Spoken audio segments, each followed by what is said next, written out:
अधिभूतं क्षरोभावपुरुषश्चादिदैवतम् अधियज्ञोऽहमवेवात्रं देहवृतांबर हे देहधारियों में श्रेष्ठ अर्जुन। क्षर मतलब क्षर, भाव मतलब भाव अर्थात नाशवान पदार्थ।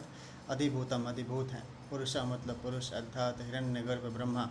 अधिदैवतम अधिदैव हैं च और अत्र इस देह में अंतर्यामी रूप से। अहम मतलब मैं, एव मतलब ही, अधियज्ञ हूँ।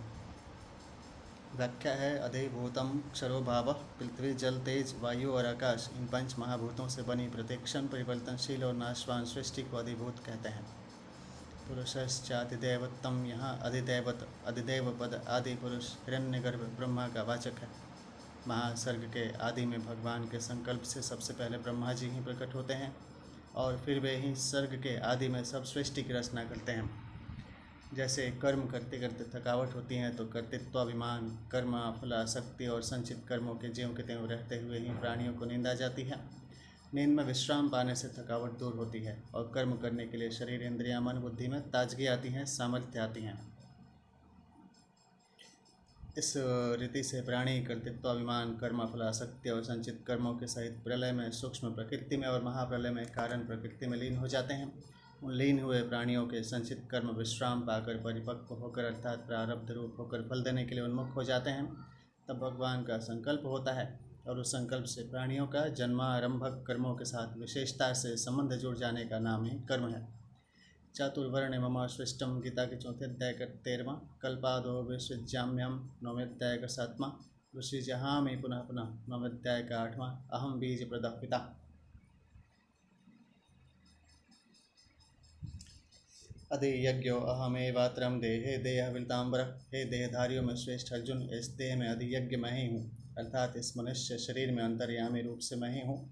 भगवान ने गीता में हृदय सर्वस्य विष्ठितम, 13वें अध्याय का 7वां, सर्वस्य चाहम हृदय सन्निविष्ट, 15वें अध्याय का 15वां, ईश्वर सर्वभूतानां हृदय से अर्जुन तिष्ठति, 18वें अध्याय का 61वां आदि में अपने को अंतर्यामी रूप से सबके हृदय में विराजमान बताया है।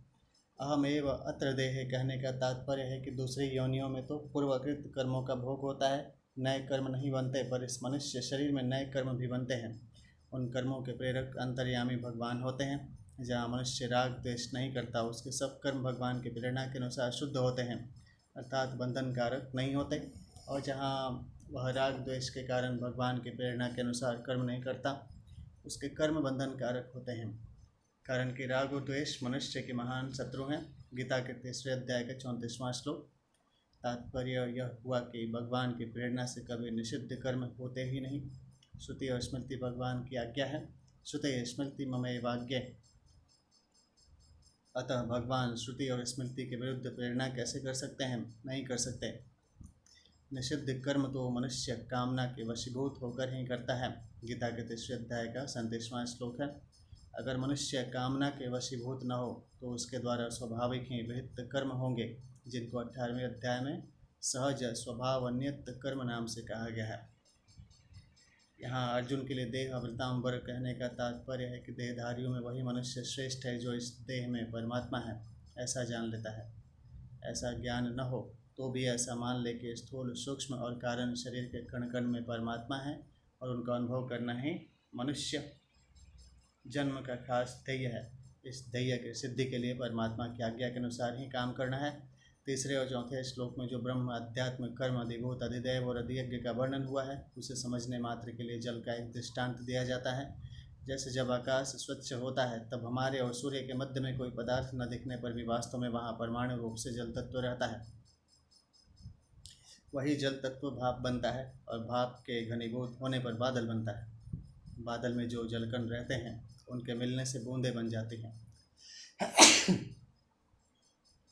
उन बूंदों में जब ठंडक के संयोग से घनता आ जाती है तब वे ही बूंदें ओले बर्फ बन जाते हैं। यह जल तत्व का बहुत स्थूल रूप हुआ।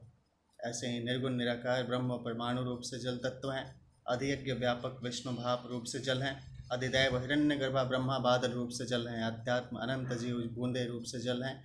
कर्म सृष्टि रचना रूप कर्म वर्षा की क्रिया है और अधिभूत भौतिक सृष्टि मात्र बर्फ रूप से जल हैं।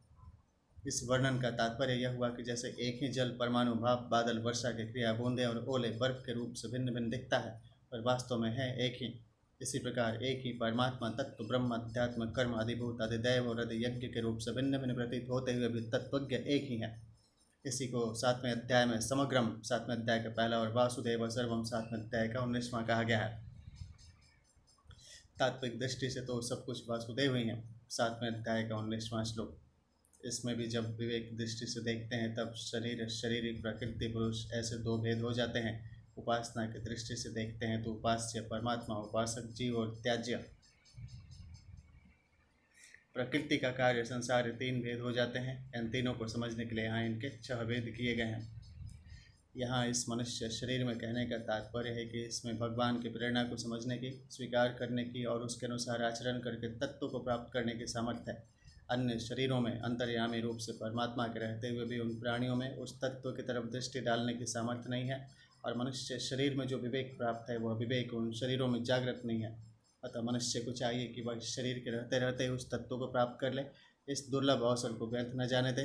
दूसरे श्लोक में तो अत्र पद प्रकरण के लिए आया है तथा अस्मिन पद देह के लिए आया है, पर यहाँ अत्र पद देह के लिए ही आया है, कारण कि अर्जुन ने प्रश्न में अत्र पद देकर प्रकरण का संकेत कर दिया है। इसलिए अब उसका उत्तर देते हुए प्रकरण के लिए अत्र पद देने की जरूरत नहीं है। कर्मों की प्रेरणा भगवान मनुष्य के स्वभाव के अनुसार करते हैं। यदि स्वभाव में राग द्वेष है तो उस राग द्वेष के वशीभूत होकर अथवा न होना मनुष्य के हाथ में है। वह शास्त्र, संत तथा भगवान का आश्रय लेकर अपने स्वभाव को बदल सकता है। इसमें भी जब विवेक दृष्टि से देखते हैं तब शरीर शरीरी प्रकृति पुरुष ऐसे 2 भेद हो जाते हैं। उपासना की दृष्टि से देखते हैं तो उपास्य परमात्मा, उपासक जीव और त्याज्य प्रकृति कार्य संसार 3 भेद हो जाते हैं। तीनों को समझने के लिए यहाँ इनके 6 भेद किए गए हैं। परमात्मा के 2 भेद ब्रह्म निर्गुण और अधियज्ञ सगुण। जीव के 2 भेद अध्यात्म सामान्य जीव जो कि बद्ध है और अधिदैव कारण पुरुष जो कि मुक्त है। संसार के 2 भेद कर्म जो कि परिवर्तन की पूंज है और अधिभूत जो कि पदार्थ है।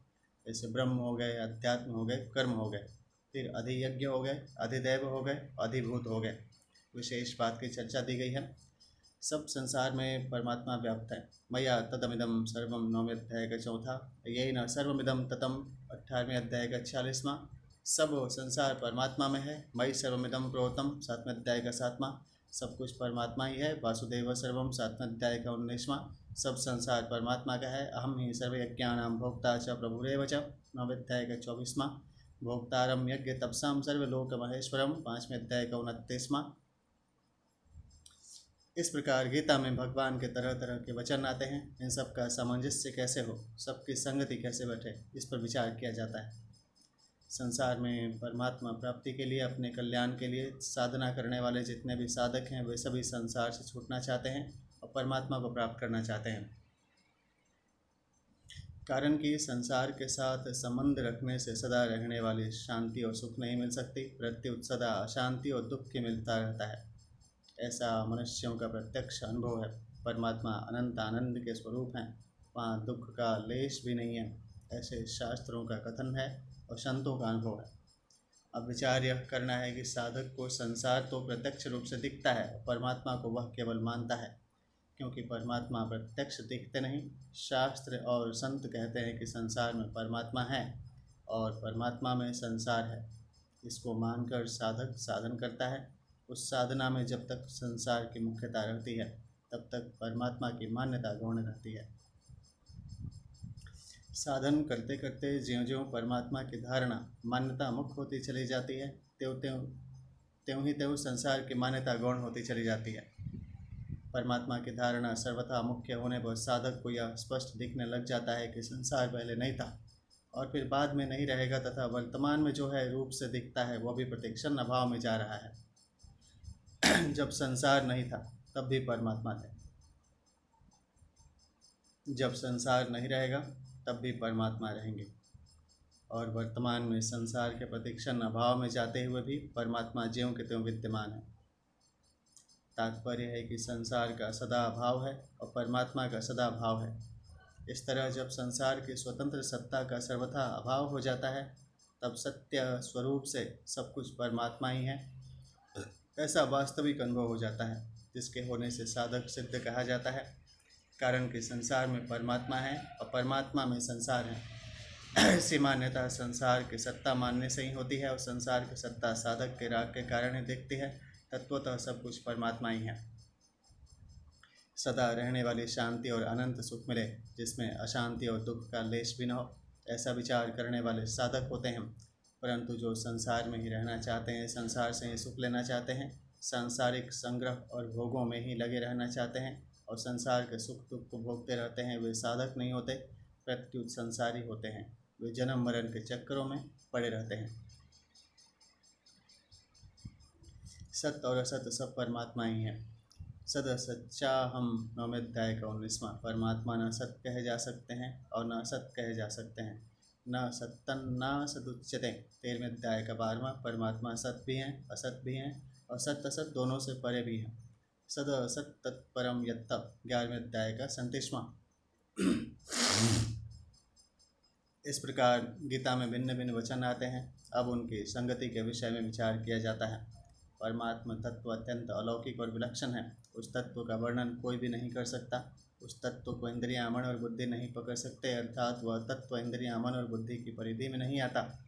हाँ, इंद्रियां, मन और बुद्धि उसमें विलीन हो सकते हैं। साधक उस तत्व में स्वयं लीन हो सकता है, उसको प्राप्त कर सकता है, पर उस तत्व को अपने कब्जे में, अपने अधिकार में, अपनी सीमा में नहीं ले सकता। परमात्म तत्व की प्राप्ति चाहने वाले साधक दो तरह के होते हैं, एक विवेक प्रधान और एक श्रद्धा प्रधान, अर्थात एक मस्तिष्क प्रधान होता है और एक हृदय प्रधान होता है। विवेक प्रधान साधक के भीतर विवेक की अर्थात जानने की मुख्यता रहती है और श्रद्धा प्रधान साधक के भीतर मानने की मुख्यता रहती है। इसका तात्पर्य यह नहीं है कि विवेक प्रधान साधक में श्रद्धा नहीं रहती और श्रद्धा प्रधान साधक में विवेक नहीं रहता। प्रत्युत यह तात्पर्य है कि विवेक प्रधान साधक में विवेक की मुख्यता और साथ में श्रद्धा रहती है, तथा श्रद्धा प्रधान साधक में श्रद्धा की मुख्यता और साथ में विवेक रहता है। दूसरे शब्दों में जानने वालों में मानना भी रहता है और मानने वालों में जानना भी रहता है। जानने वाले जानकर मान लेते हैं और मानने वाले मानकर जान लेते हैं। अतः किसी भी तरह के साधक में किंचित मात्र भी कमी नहीं रहती। साधक चाहे विवेक प्रधान हो चाहे श्रद्धा प्रधान हो, पर साधन में उसकी अपनी रुचि, श्रद्धा, विश्वास और योग्यता की प्रधानता रहती है। रुचि, श्रद्धा, विश्वास और योग्यता एक साधन में होने से साधक उस तत्व को जल्दी समझता है, परंतु रुचि और श्रद्धा विश्वास होने पर भी वैसी योग्यता न हो अथवा योग्यता होने पर भी वैसी रुचि और श्रद्धा विश्वास न हो, तो साधक को उस साधन में कठिनता पड़ती है। रुचि होने से मन स्वाभाविक लग जाता है, श्रद्धा विश्वास होने से बुद्धि स्वाभाविक लग जाती है और योग्यता होने से बात ठीक समझ में आ जाती है। विवेक प्रधान साधक निर्गुण निराकार को पसंद करता है, अर्थात उसकी रुचि निर्गुण निराकार में होती है। श्रद्धा प्रधान साधक सगुण साकार को पसंद करता है, अर्थात उसकी रुचि सगुण साकार में होती है। जो निर्गुण निराकार को पसंद करता है वह कहता है कि परमात्मा तत्व न सत्य कहा जा सकता है और न असत्य कहा जा सकता है। जो सगुण साकार को पसंद करता है वह कहता है कि परमात्मा सत्य भी हैं, असत भी हैं और सत्य असत से परे भी हैं। तात्पर्य यह हुआ कि चिन्मय तत्व तो हरदम ज्यों का त्यों ही रहता है और जड़ असत्य कहलाने वाला संसार निरंतर बदलता रहता है। जब यह चेतन जीव बदलते हुए संसार को महत्व देता है, उसके साथ संबंध जोड़ लेता है, तब यह जन्म मरण के चक्कर में घूमता रहता है। परंतु जब यह जड़ता से सर्वथा संबंध विच्छेद कर लेता है, तब इसको स्वतः सिद्ध चिन्मय तत्व का अनुभव हो जाता है। विवेक प्रधान साधक विवेक विचार के द्वारा जड़ता का त्याग करता है। जड़ता का त्याग होने पर चिन्मय तत्व अवशेष रहता है, अर्थात नित्य प्राप्त तत्व का अनुभव हो जाता है। श्रद्धा प्रधान साधक केवल भगवान के ही सम्मुख हो जाता है, जिससे वह जड़ता से विमुख होकर भगवान को प्रेम पूर्वक प्राप्त कर लेता है। विवेक प्रधान साधक तो सम, शांत, सत्य घन, चित्त घन, आनंद घन तत्व में अतल स्थिर होकर आनंद को प्राप्त होता है। श्रद्धा प्रधान साधक भगवान के साथ अभिन्न होकर प्रेम के अनंत प्रतिक्षण वर्धमान आनंद को प्राप्त कर लेता है। इस प्रकार दोनों ही साधकों को जड़ता से सर्वथा संबंध विच्छेद पूर्वक चिन्मय तत्व की प्राप्ति हो जाती है और सत्य सत्य अर्थात सब कुछ परमात्मा ही है, ऐसा अनुभव हो जाता है। परिशिष्ट भाव है परिवर्तनशील एवं नाशवान क्रिया और पदार्थ मात्र अक्षर भाव है, जो कि भगवान की अपरा प्रकृति हैं। ज्ञान में ब्रह्म के साथ एकता होती है और प्रेम में अंतर्यामी भगवान के साथ अभिन्नता होती है। भगवान ने यहाँ अंतर्यामी अधियज्ञ को ही अपना स्वरूप बताया है, तथा ब्रह्म तो विशेषण है और अंतर्यामी विशेष्य हैं। ब्रह्मणो ही प्रतिष्ठाहम। गीता के 14वें अध्याय का 27वां। तात्पर्य है कि जिसको गीता ने समग्र कहा है वह सबका रचयिता और नियंता अंतर्यामी मैं ही हूँ। इसी अंतर्यामी को 14वें अध्याय के 3-4 श्लोक में मम योनिर्महत ब्रह्म तस्मिन् गर्भम दधाम्यहम और अहम बीज प्रदः पिता पदों में अहम शब्द से कहा गया है। गीता में ब्रह्म के लिए कहा है न सत्त न सदुच्यते 13वें अध्याय का 12वां, और समग्र भगवान के लिए कहा है सद सच्चाहम 9वें अध्याय का 19वां, सदा सत्तत्परम यत्तम 11वें अध्याय का 37वां। संबंध दूसरे श्लोक में अर्जुन का 7वां प्रश्न था कि अंतकाल में आप कैसे जानने में आते हैं। इसका उत्तर भगवान आगे के श्लोक में देते हैं। अंतकाले च मामेवं स्मरत मुक्तां कलेवरम यह प्रयातिम समद्भावम याति नासत यत्र संशय।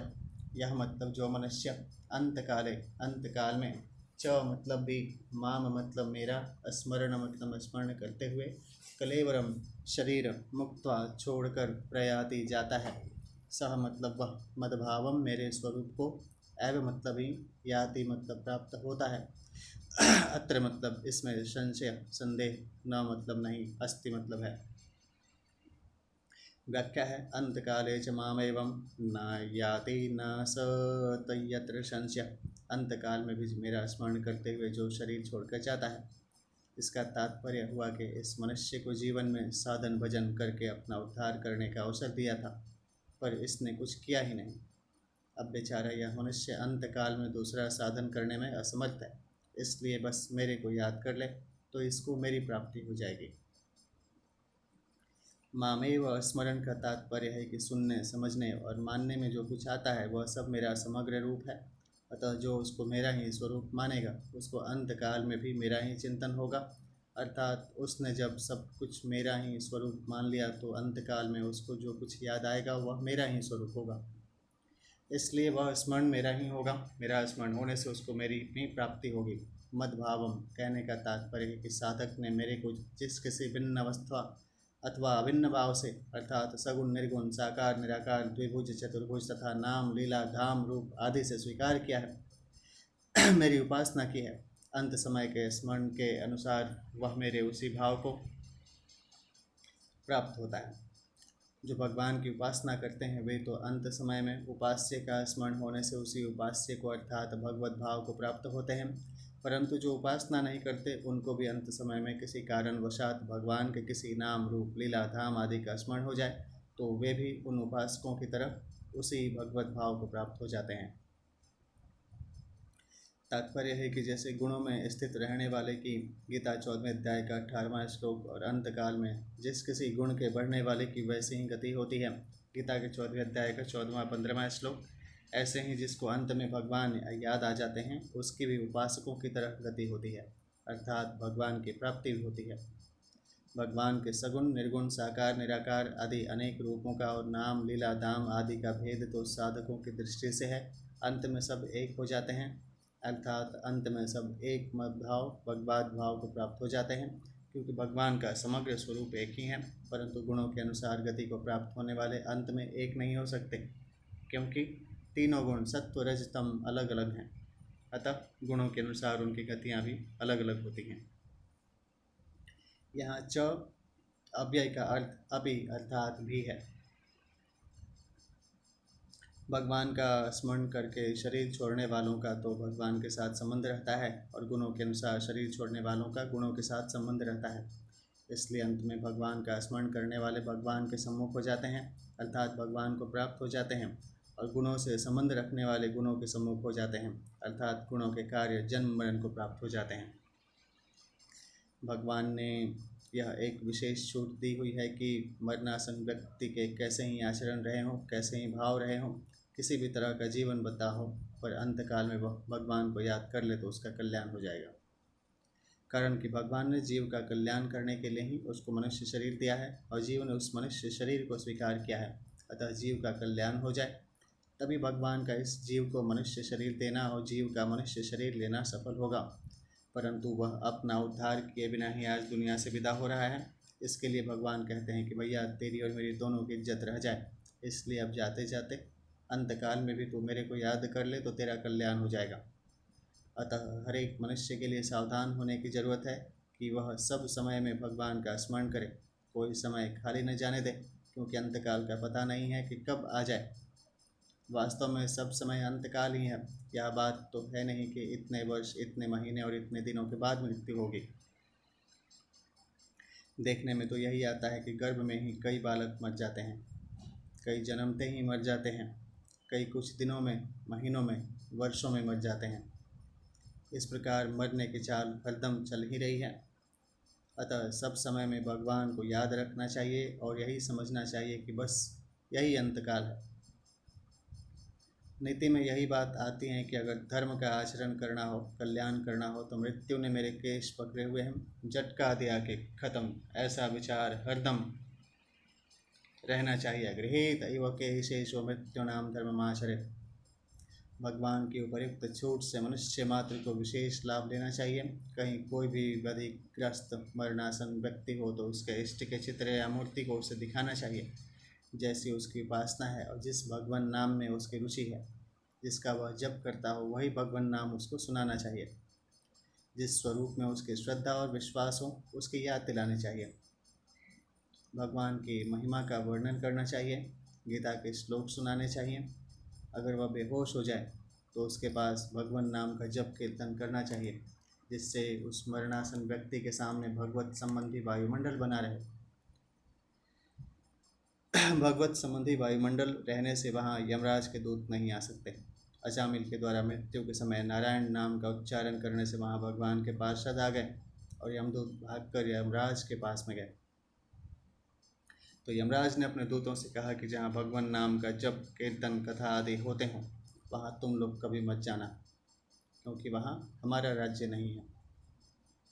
ऐसा कहकर यमराज ने भगवान का स्मरण करके भगवान से क्षमा मांगी कि मेरे दूतों के द्वारा जो अपराध हुआ है उसको आप क्षमा करें।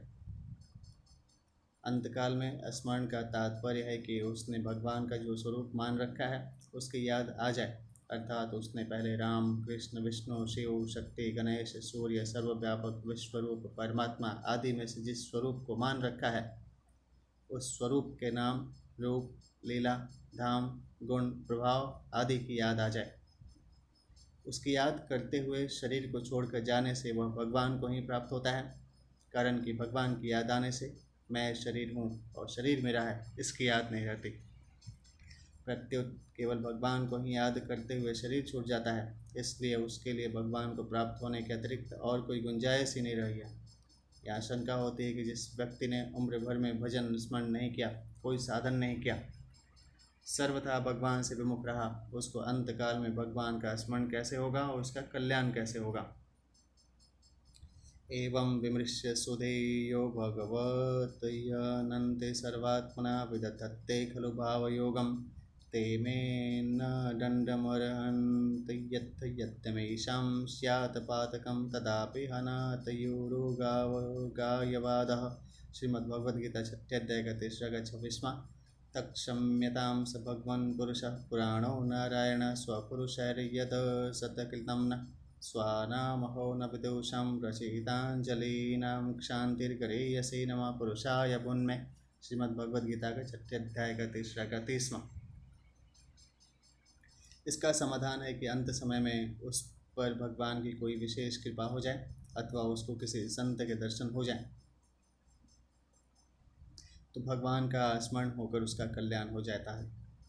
उसके कल्याण के लिए कोई साधक उसको भगवान का नाम, लीला, चरित्र सुनाए, पद गाए तो भगवान का स्मरण होने से उसका कल्याण हो जाता है। अगर मरणासन व्यक्ति को गीता में रुचि हो तो उसको गीता का 8वां अध्याय सुनना चाहिए, क्योंकि इस अध्याय में जीव की सद्गति का विशेषता से वर्णन आया है। इसको सुनने से उसको भगवान की स्मृति हो जाती है, कारण कि वास्तव में परमात्मा का ही अंश होने से उसका परमात्मा के साथ स्वतः संबंध है ही। अगर अयोध्या, मथुरा, हरिद्वार, काशी आदि किसी तीर्थ स्थल में उसके प्राण छूट जाएं तो उस तीर्थ के प्रभाव से उसको भगवान की स्मृति हो जाएगी। ऐसे ही जिस जगह भगवान के नाम का जप, कीर्तन, कथा, सत्संग आदि होता है, उस जगह उसकी मृत्यु हो जाए तो वहाँ के पवित्र वायुमंडल के प्रभाव से उसको भगवान की स्मृति हो सकती है। अंतकाल में कोई भयंकर स्थिति आने से भयभीत होने पर भी भगवान की याद आ सकती है। शरीर छूटते समय शरीर, कुटुंब, रुपए आदि की आशा ममता छूट जाए और यह भाव हो जाए कि हे नाथ, आपके बिना मेरा कोई नहीं है, केवल आप ही मेरे हैं, तो भगवान की स्मृति होने से कल्याण हो जाता है। ऐसे ही किसी कारण से अचानक अपने कल्याण का भाव बन जाए तो भी कल्याण हो सकता है। ऐसे ही कोई साधक किसी प्राणी, जीव, जंतु के मृत्यु समय में उसका कल्याण हो जाए, इस भाव से उसको भगवान नाम सुनाता है, तो उस भगवान नाम के प्रभाव से उस प्राणी का कल्याण हो जाता है।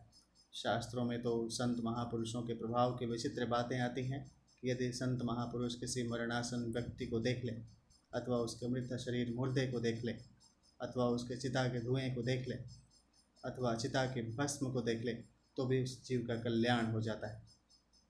मार्मिक बात है।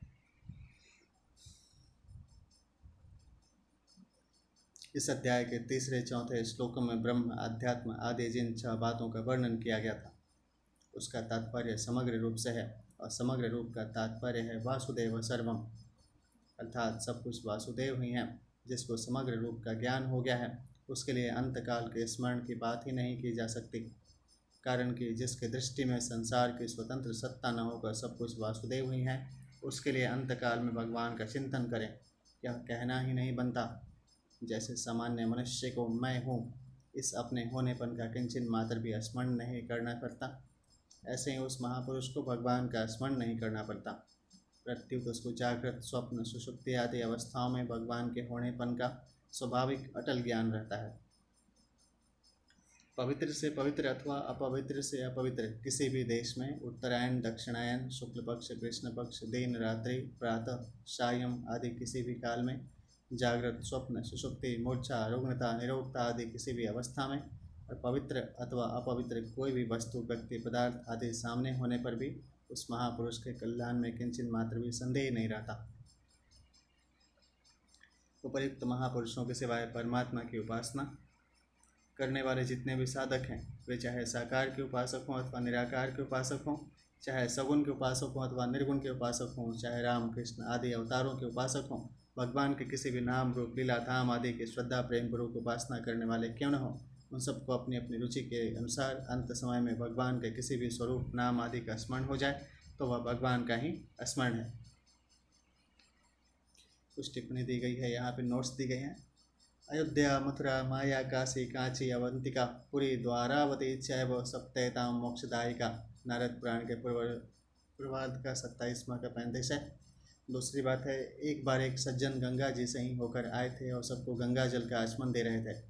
वहाँ एक व्यक्ति खड़ा था, उसको जब वे आचमन देने लगे तो उसने कहा, मेरे पाप बहुत हैं, मेरी जानकारी में मैंने बहुत पाप किए हैं, इसलिए इतने थोड़े गंगा जल से मेरे पाप कैसे कट जाएंगे, मेरा कल्याण कैसे हो जाएगा।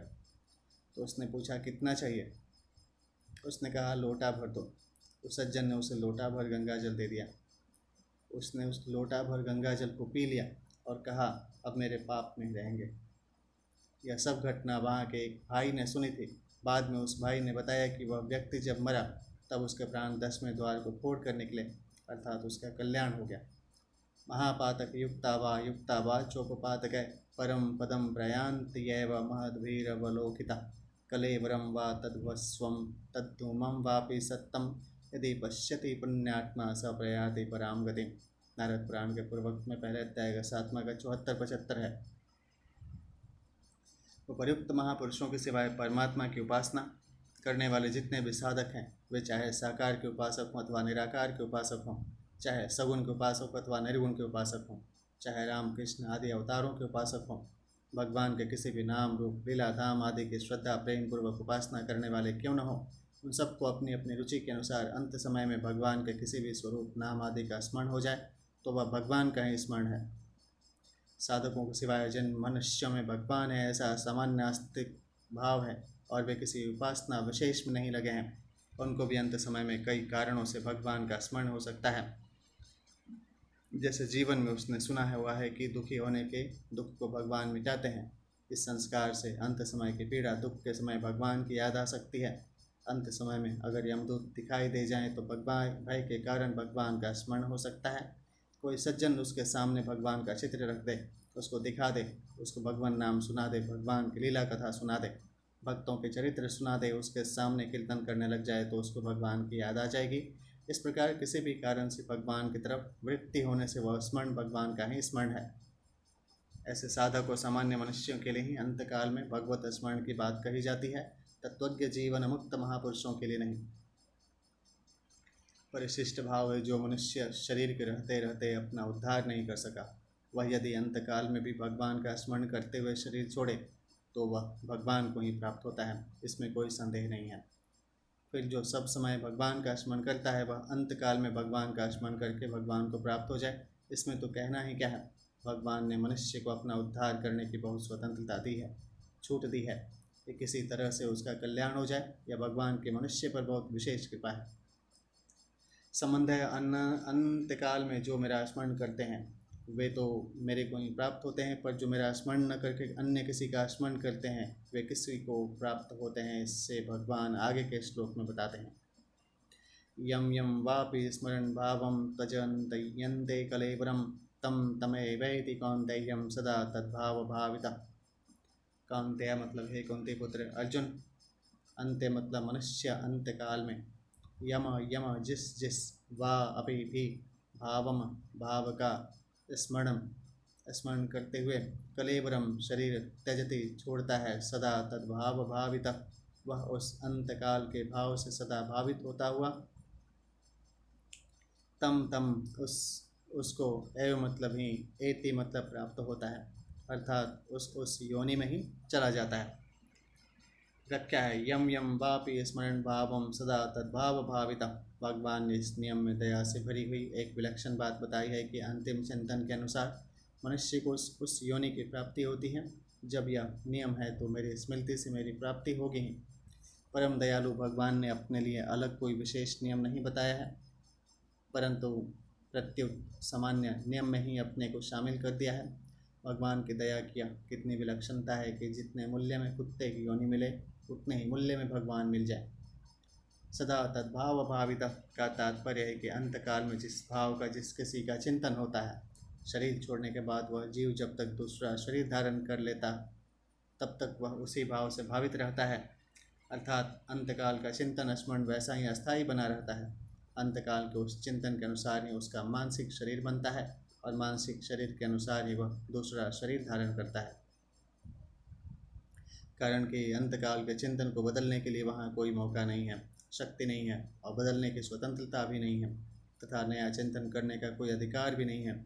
अतः वह उसी चिंतन को लिए हुए उसी में तल्लीन रहता है।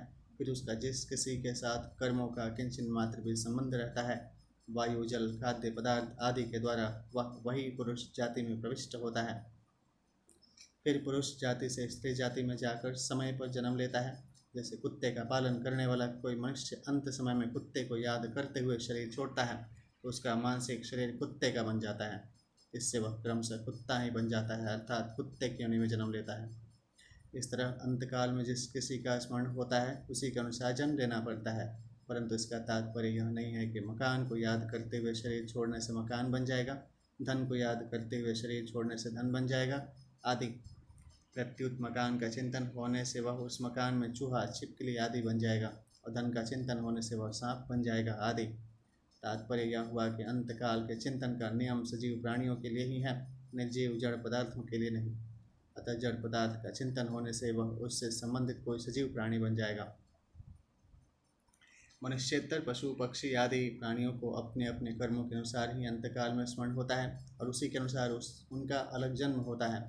इस तरह अंतकाल के स्मरण का कानून सब जगह लागू पड़ता है, परंतु मनुष्य शरीर में यह विशेषता है कि उसका अंतकाल का स्मरण कर्मों के अधीन नहीं है, प्रत्युत पुरुषार्थ के अधीन है। पुरुषार्थ में मनुष्य सर्वथा स्वतंत्र है, तभी तो अन्य योनियों की अपेक्षा इसकी अधिक महिमा है। मनुष्य इस शरीर में स्वतंत्रता पूर्वक जिससे संबंध जोड़ लेता है उस संबंध के अनुसार ही उसका अन्य योनियों में जन्म हो सकता है, परंतु अंतकाल में अगर वह भगवान का स्मरण कर ले तो उसके सारे संबंध टूट जाते हैं, कारण कि वे सब संबंध वास्तविक नहीं है, प्रत्युत वर्तमान के बनाए हुए कृत्रिम है, जबकि भगवान के साथ संबंध स्वतः सिद्ध है, बनाया हुआ नहीं है। अतः भगवान की याद आने से उसके सारे कृत्रिम संबंध टूट जाते हैं। विशेष बात है दूसरे जन्म की प्राप्ति अंतकाल में हुए चिंतन के अनुसार होती है। जिसका जैसा स्वभाव होता है अंतकाल में उसे प्रायः वैसा ही चिंतन होता है। जैसे जिसका कुत्ते पालने का स्वभाव होता है अंतकाल में उसे कुत्ते का चिंतन होता है। वह चिंतन आकाशवाणी केंद्र के द्वारा प्रसारित विशेष शक्ति युक्त ध्वनि की तरह सब जगह फैल जाता है। जैसे आकाशवाणी केंद्र के द्वारा प्रसारित ध्वनि रेडियो के द्वारा किसी विशेष नंबर पर पकड़ में आ जाती है, ऐसे ही अंतकालीन कुत्ते का चिंतन संबंधित कुत्ते के द्वारा जिसके साथ कोई ऋण अनुबंध अथवा कर्म आदि का कोई न कोई संबंध है पकड़ में आ जाता है। फिर जीव सूक्ष्म और कारण शरीर को साथ लिए अन्न जल वायु श्वास आदि के द्वारा उस कुत्ते में प्रविष्ट हो जाता है। फिर कुतिया में प्रविष्ट होकर गर्भ बन जाता है और निश्चित समय पर कुत्ते के शरीर से जन्म लेता है। अंतकालीन चिंतन और उसके अनुसार गति को एक दृष्टांत के द्वारा समझा जा सकता है। एक आदमी फ़ोटो खिंचवाने गया। जब वह फ़ोटो खिंचवाने बैठा तो फोटोग्राफर ने उससे कहा कि फ़ोटो खींचते समय हिलना मत और मुस्कुराते रहना। जैसे ही फ़ोटो खींचने का समय आया उस आदमी की नाक पर एक मक्खी बैठ गई। हाथ से मक्खी को भगाना ठीक न समझकर कि कहीं फ़ोटो में वैसा ना आ जाए, उसने अपनी नाक को सिकोड़ा। ठीक इसी समय उसकी फ़ोटो खींच गई। उस आदमी ने फ़ोटोग्राफर से फ़ोटो मांगी तो उसने कहा कि अभी फ़ोटो को प्रत्यक्ष रूप में आने में कुछ समय लगेगा, आप अमुक दिन फ़ोटो ले जाना। वह दिन आने पर फोटोग्राफर ने उसे फ़ोटो दिखाई तो उसमें अपने नाक सिकोड़े हुए भद्दे रूप को देखकर वह आदमी बहुत नाराज़ हुआ कि तुमने फ़ोटो बिगाड़ दी। फोटोग्राफर ने कहा कि इसमें मेरी क्या गलती है, फ़ोटो खींचते समय आपने जैसी आकृति बनाई थी वैसे ही फ़ोटो में आ गई, अब तो फ़ोटो में परिवर्तन नहीं हो सकता। इसी तरह अंतकाल में मनुष्य का जैसा चिंतन होगा वैसे ही योनि उसको प्राप्त होगी। फ़ोटो खींचने का समय तो पहले से ही मालूम रहता है और मृत्यु कब आ जाए इसका हमें कुछ पता नहीं रहता। इसलिए अपने स्वभाव और चिंतन को निर्मल बनाए रखते हुए हर समय सावधान रहना चाहिए और भगवान का नित्य निरंतर स्मरण करते रहना चाहिए। गीता के 8वें अध्याय का 5वां और 7वां श्लोक। दूसरा है अंतकालीन गति के नियम में भगवान की न्यायकारिता और दयालुता ये दोनों ही भरी हुई हैं। साधारण दृष्टि से न्याय और दया दोनों परस्पर विरुद्ध मालूम देते हैं।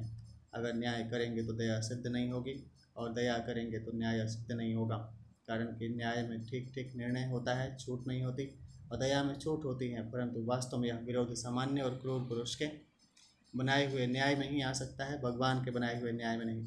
क्योंकि भगवान परम दयालु और प्राणी मात्र के सुहृद हैं।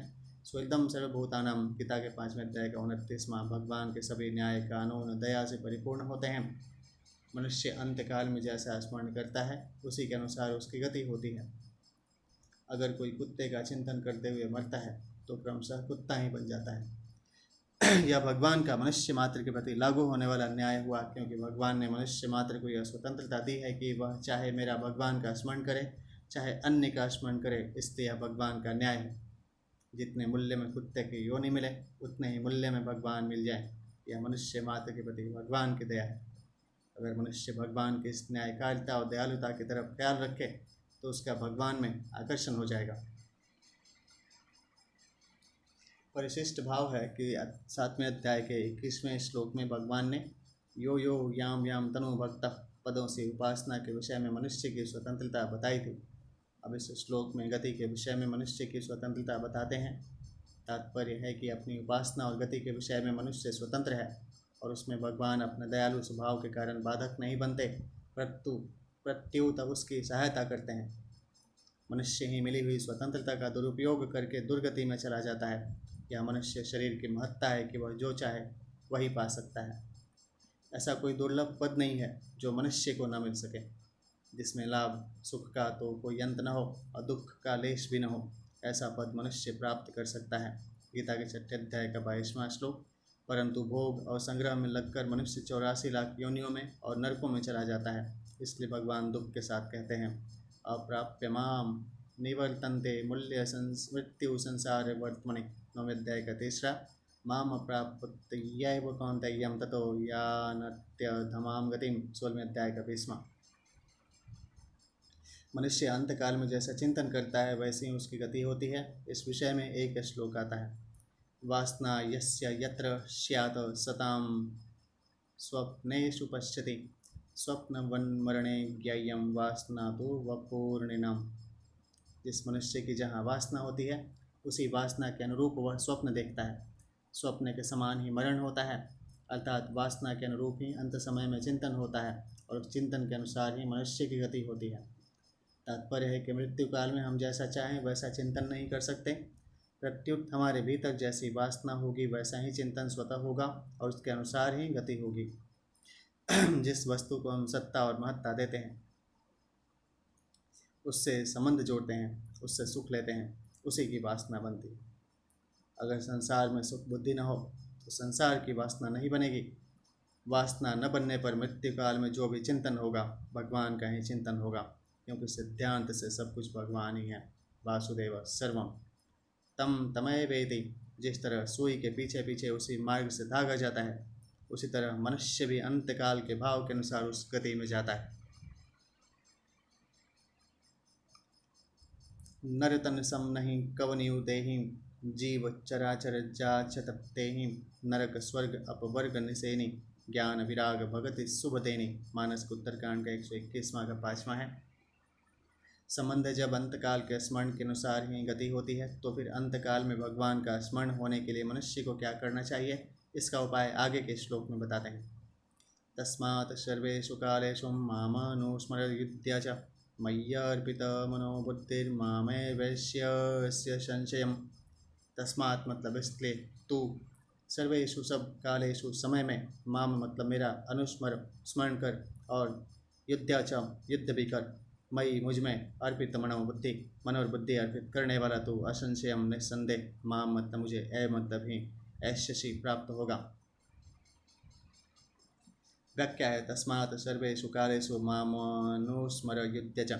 यहाँ सर्वेषु कालेषु पदों का संबंध केवल स्मरण से ही है, युद्ध से नहीं, क्योंकि युद्ध सब समय में निरंतर हो ही नहीं सकता। कोई भी क्रिया निरंतर नहीं हो सकती, प्रत्युत समय समय पर ही हो सकती है, कारण कि प्रत्येक क्रिया का आरंभ और समाप्ति होती है। यह बात सबके अनुभव की है। परंतु भगवत प्राप्ति का उद्देश्य होने से भगवान का स्मरण सब समय में होता है, क्योंकि उद्देश्य की जागृति हरदम रहती है। सब समय में स्मरण करने के लिए कहने का तात्पर्य है कि प्रत्येक कार्य में समय का विभाग होता है। जैसे यह समय सोने का और यह समय जागने का है, यह समय नित्य कर्म का है, यह समय जीविका के लिए काम धंधा करने का है, यह समय भोजन का है, आदि आदि। परंतु भगवान के स्मरण में समय का विभाग नहीं होना चाहिए। भगवान को तो सब समय में ही याद रखना चाहिए। युद्ध च कहने का तात्पर्य है कि यहाँ अर्जुन के सामने युद्ध रूप कर्तव्य कर्म है, जो उनको स्वतः प्राप्त हुआ है। यदिच्छाम चोपपन्नम, गीता के 2 अध्याय का 32वां। ऐसे ही मनुष्य को कर्तव्य रूप से जो प्राप्त हो जाए उसको भगवान का स्मरण करते हुए करना चाहिए, परंतु उसमें भगवान का स्मरण मुख्य है और कर्तव्य कर्म गौण है। अनुस्मरण का अर्थ है कि स्मरण के पीछे स्मरण होता रहे, अर्थात निरंतर स्मरण होता रहे। दूसरा अर्थ यह है कि भगवान किसी भी जीव को भूलते नहीं। भगवान ने 7वें अध्याय में वेदाहम 7वें अध्याय का 26वां कहकर वर्तमान में सभी जीवों को स्वतः जानने की बात कही है। जब भगवान वर्तमान में सबको जानते हैं, तब भगवान का संपूर्ण जीवों का स्मरण करना स्वाभाविक हुआ।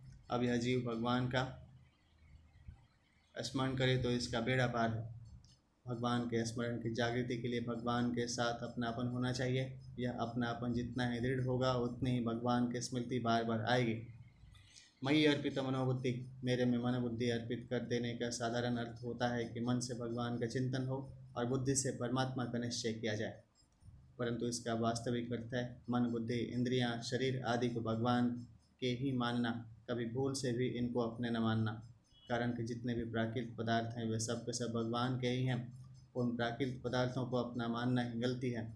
साधक जब तक उनको अपना मानेगा तब तक वे शुद्ध नहीं हो सकते, क्योंकि उनको अपना मानना ही खास अशुद्धि है, और इसी अशुद्धि से ही अनेक अशुद्धियाँ पैदा होती हैं। वास्तव में मनुष्य का संबंध केवल प्रभु के साथ ही है। प्रकृति और प्रकृति के कार्य के साथ मनुष्य का संबंध कभी था नहीं, है नहीं और रहेगा भी नहीं। कारण कि मनुष्य साक्षात परमात्मा के सनातन अंश हैं, अतः उनका प्रकृति से संबंध कैसे हो सकता है। इसलिए साधक को चाहिए कि वह मन और बुद्धि को भगवान के ही समझकर भगवान के अर्पण कर दे, फिर उसको स्वाभाविक ही भगवान की प्राप्ति हो जाएगी। क्योंकि प्रकृति के कार्य शरीर मन बुद्धि आदि के साथ संबंध जोड़ने से ही वह भगवान से विमुख हुआ था। वे प्राकृतिक पदार्थ कैसे हैं, इस विषय में दार्शनिक मतभेद तो है, पर वे हमारे नहीं हैं और हम उनके नहीं हैं। इस वास्तविकता में कोई मतभेद नहीं है, अर्थात इसको सभी दर्शनकार मानते हैं।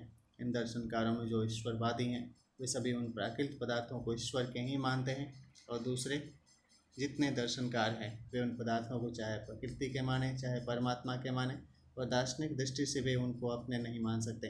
अतः साधक उन सब पदार्थों को ईश्वर के ही मानकर ईश्वर के अर्पण कर दें तो उनका हम भगवान के ही थे और भगवान के ही रहेंगे, ऐसा भगवान के साथ नित्य संबंध जागृत हो जाएगा। ममे वैश्यस्य संशयम, मेरे में मन बुद्धि अर्पण करने वाला होने से तू मेरे को ही प्राप्त होगा, इसमें कोई संदेह नहीं है। कारण कि मैं तुझे नित्य प्राप्त हूँ।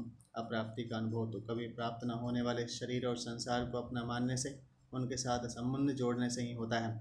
नित्य प्राप्त तत्व का कभी अभाव नहीं हुआ और न हो सकता है।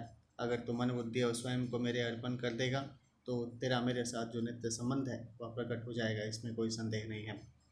स्मरण संबंधी विशेष बात है। स्मरण तीन तरह का होता है, बोधजन्य, संबंधजन्य और क्रियाजन्य। बोधजन्य स्मरण का कभी अभाव नहीं होता, जब तक संबंध को न छोड़े तब तक संबंधजन्य स्मरण बना रहता है। क्रियाजन्य स्मरण निरंतर नहीं रहता। इन तीनों प्रकार के स्मरण का विस्तार इस तरह है। पहला है बोधजन्य स्मरण। अपना जो होनापन है उसको याद नहीं करना पड़ता, परंतु शरीर के साथ जो एकता मान ली है वह भूल है। बोध होने पर वह भूल मिट जाती है, फिर अपना होनापन स्वतः सिद्ध रहता है। गीता में भगवान के वचन हैं, तो मैं और ये राजा लोग पहले नहीं थे, यह बात भी नहीं है, और भविष्य में भी नहीं रहेंगे, यह बात भी नहीं है। गीता दूसरे अध्याय का 12वां श्लोक, अर्थात निश्चित ही पहले थे और निश्चित ही पीछे रहेंगे। जो पहले सर्ग, महासर्ग और प्रलय महाप्रलय में था, वही यह प्राणी समुदाय उत्पन्न होकर नष्ट होता है। 8वें अध्याय का 19वां श्लोक। इसमें वही यह प्राणी समुदाय तो परमात्मा का अंश है और उत्पन्न होकर नष्ट होने वाला शरीर है। अगर नष्ट होने वाले भाग का विवेक पूर्वक सर्वथा त्याग कर दें तो अपने होनेपन का स्पष्ट बोध हो जाता है। यह बोधजन्य स्मरण नित्य निरंतर बना रहता है, कभी नष्ट नहीं होता, क्योंकि यह स्मरण अपने नित्य स्वरूप का है। दूसरा है संबंधजन्य स्मरण है, जिसको हम स्वयं मान लेते हैं वह संबंधजन्य स्मरण है। जैसे शरीर हमारा है, संसार हमारा है आदि, यह माना हुआ संबंध तब तक नहीं मिटता जब तक हम यह हमारा नहीं है ऐसा नहीं मान लेते। परंतु भगवान वास्तव में हमारे हैं। हम माने तो हमारे हैं, नहीं माने तो हमारे हैं, जाने तो हमारे हैं, नहीं जाने तो हमारे हैं, हमारे दिखें तो हमारे हैं, हमारे नहीं दिखें तो हमारे हैं। हम सब उनके अंश हैं और वे अंशी हैं। हम उनसे अलग नहीं हो सकते और वे हमसे अलग नहीं हो सकते। जब तक हम शरीर संसार के साथ अपना संबंध मानते हैं तब तक भगवान का यह वास्तविक संबंध स्पष्ट नहीं होता। जब हम शरीर और संसार के संबंध का अत्यंत अभाव स्वीकार कर लेते हैं तब भगवान का नित्य संबंध स्वतः जागृत हो जाता है। फिर भगवान का स्मरण नित्य निरंतर बना रहता है। तीसरा क्रियाजन्य स्मरण है। क्रियाजन्य स्मरण अभ्यासजन्य होता है। जैसे स्त्रियां सिर पर जल का घड़ा रख कर चलती हैं तो अपने दोनों हाथों को खुला रखती हैं और दूसरी स्त्रियों के साथ बातें भी करती रहती हैं, परंतु सिर पर रखे घड़े की सावधानी निरंतर रहती है। नट रस्से पर चलते हुए गाता भी है, बोलता भी है, और रस्से का ध्यान निरंतर रहता है। ड्राइवर मोटर चलाता है, हाथ से गियर बदलता है, हैंडल घुमाता है और मालिक से बातचीत भी करता है, और रास्ते का ध्यान निरंतर रहता है। ऐसे ही संपूर्ण क्रियाओं में भगवान को निरंतर याद रखना अभ्यासजन्य स्मरण है। इस अभ्यासजन्य स्मरण के भी 3 प्रकार हैं। क, संसार का कार्य करते हुए भगवान को याद रखना, और इसमें सांसारिक कार्य की मुख्यता और भगवान के स्मरण की गौणता रहती है। अतः इसमें यह भाव रहता है कि संसार का काम बिगड़े नहीं, ठीक तरह से होता रहे और साथ साथ भगवान का स्मरण भी होता रहे। भगवान को याद रखते हुए संसार का कार्य करना, इसमें भगवान के स्मरण की मुख्यता और सांसारिक कार्य की गौणता रहती है। इसमें भगवान के स्मरण में भूल न हो यह सावधानी रहती है, और संसार के काम में भूल भी हो जाए तो उसकी परवाह नहीं होती। कारण कि साधक में यह जागृति रहेगी कि संसार का काम सुधर जाए तो भी अंत में रहेगा नहीं, और बिगड़ जाए तो भी अंत में रहेगा नहीं। इसलिए इसमें भगवान के स्मरण की भूल नहीं होती।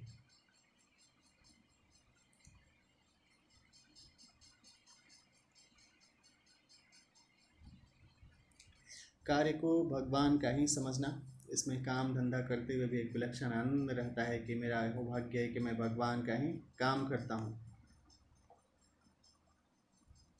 भगवान की ही सेवा करता हूँ। अतः इसमें भगवान की स्मृति विशेषता से रहती है।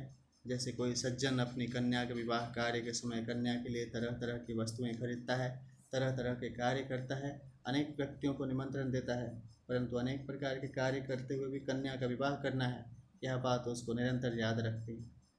कन्या में भगवान के समान पूज्य भावपूर्वक संबंध नहीं होता, तो भी उसके विवाह के लिए कार्य करते हुए उसकी याद निरंतर रहती है। फिर भगवान के लिए कार्य करते हुए भगवान की पूज्य भाव सहित अपनेपन की मीठी स्मृति निरंतर बनी रहे, इसमें कहना ही क्या है। भगवत संबंधी कार्य दो तरह का होता है। पहला स्वरूप से भगवान के नाम का जप और कीर्तन करना, भगवान की लीला का श्रवण चिंतन पठन पाठन आदि करना, यह स्वरूप से भगवत संबंधी कार्य है। बी भाव से है, संसार का काम करते हुए भी जब सब संसार भगवान का है तब संसार का काम भी भगवान का ही काम हुआ। इसको भगवान के नाते ही करना है, भगवान की प्रसन्नता के लिए ही करना है। इस काम से हमें कुछ लेना नहीं है।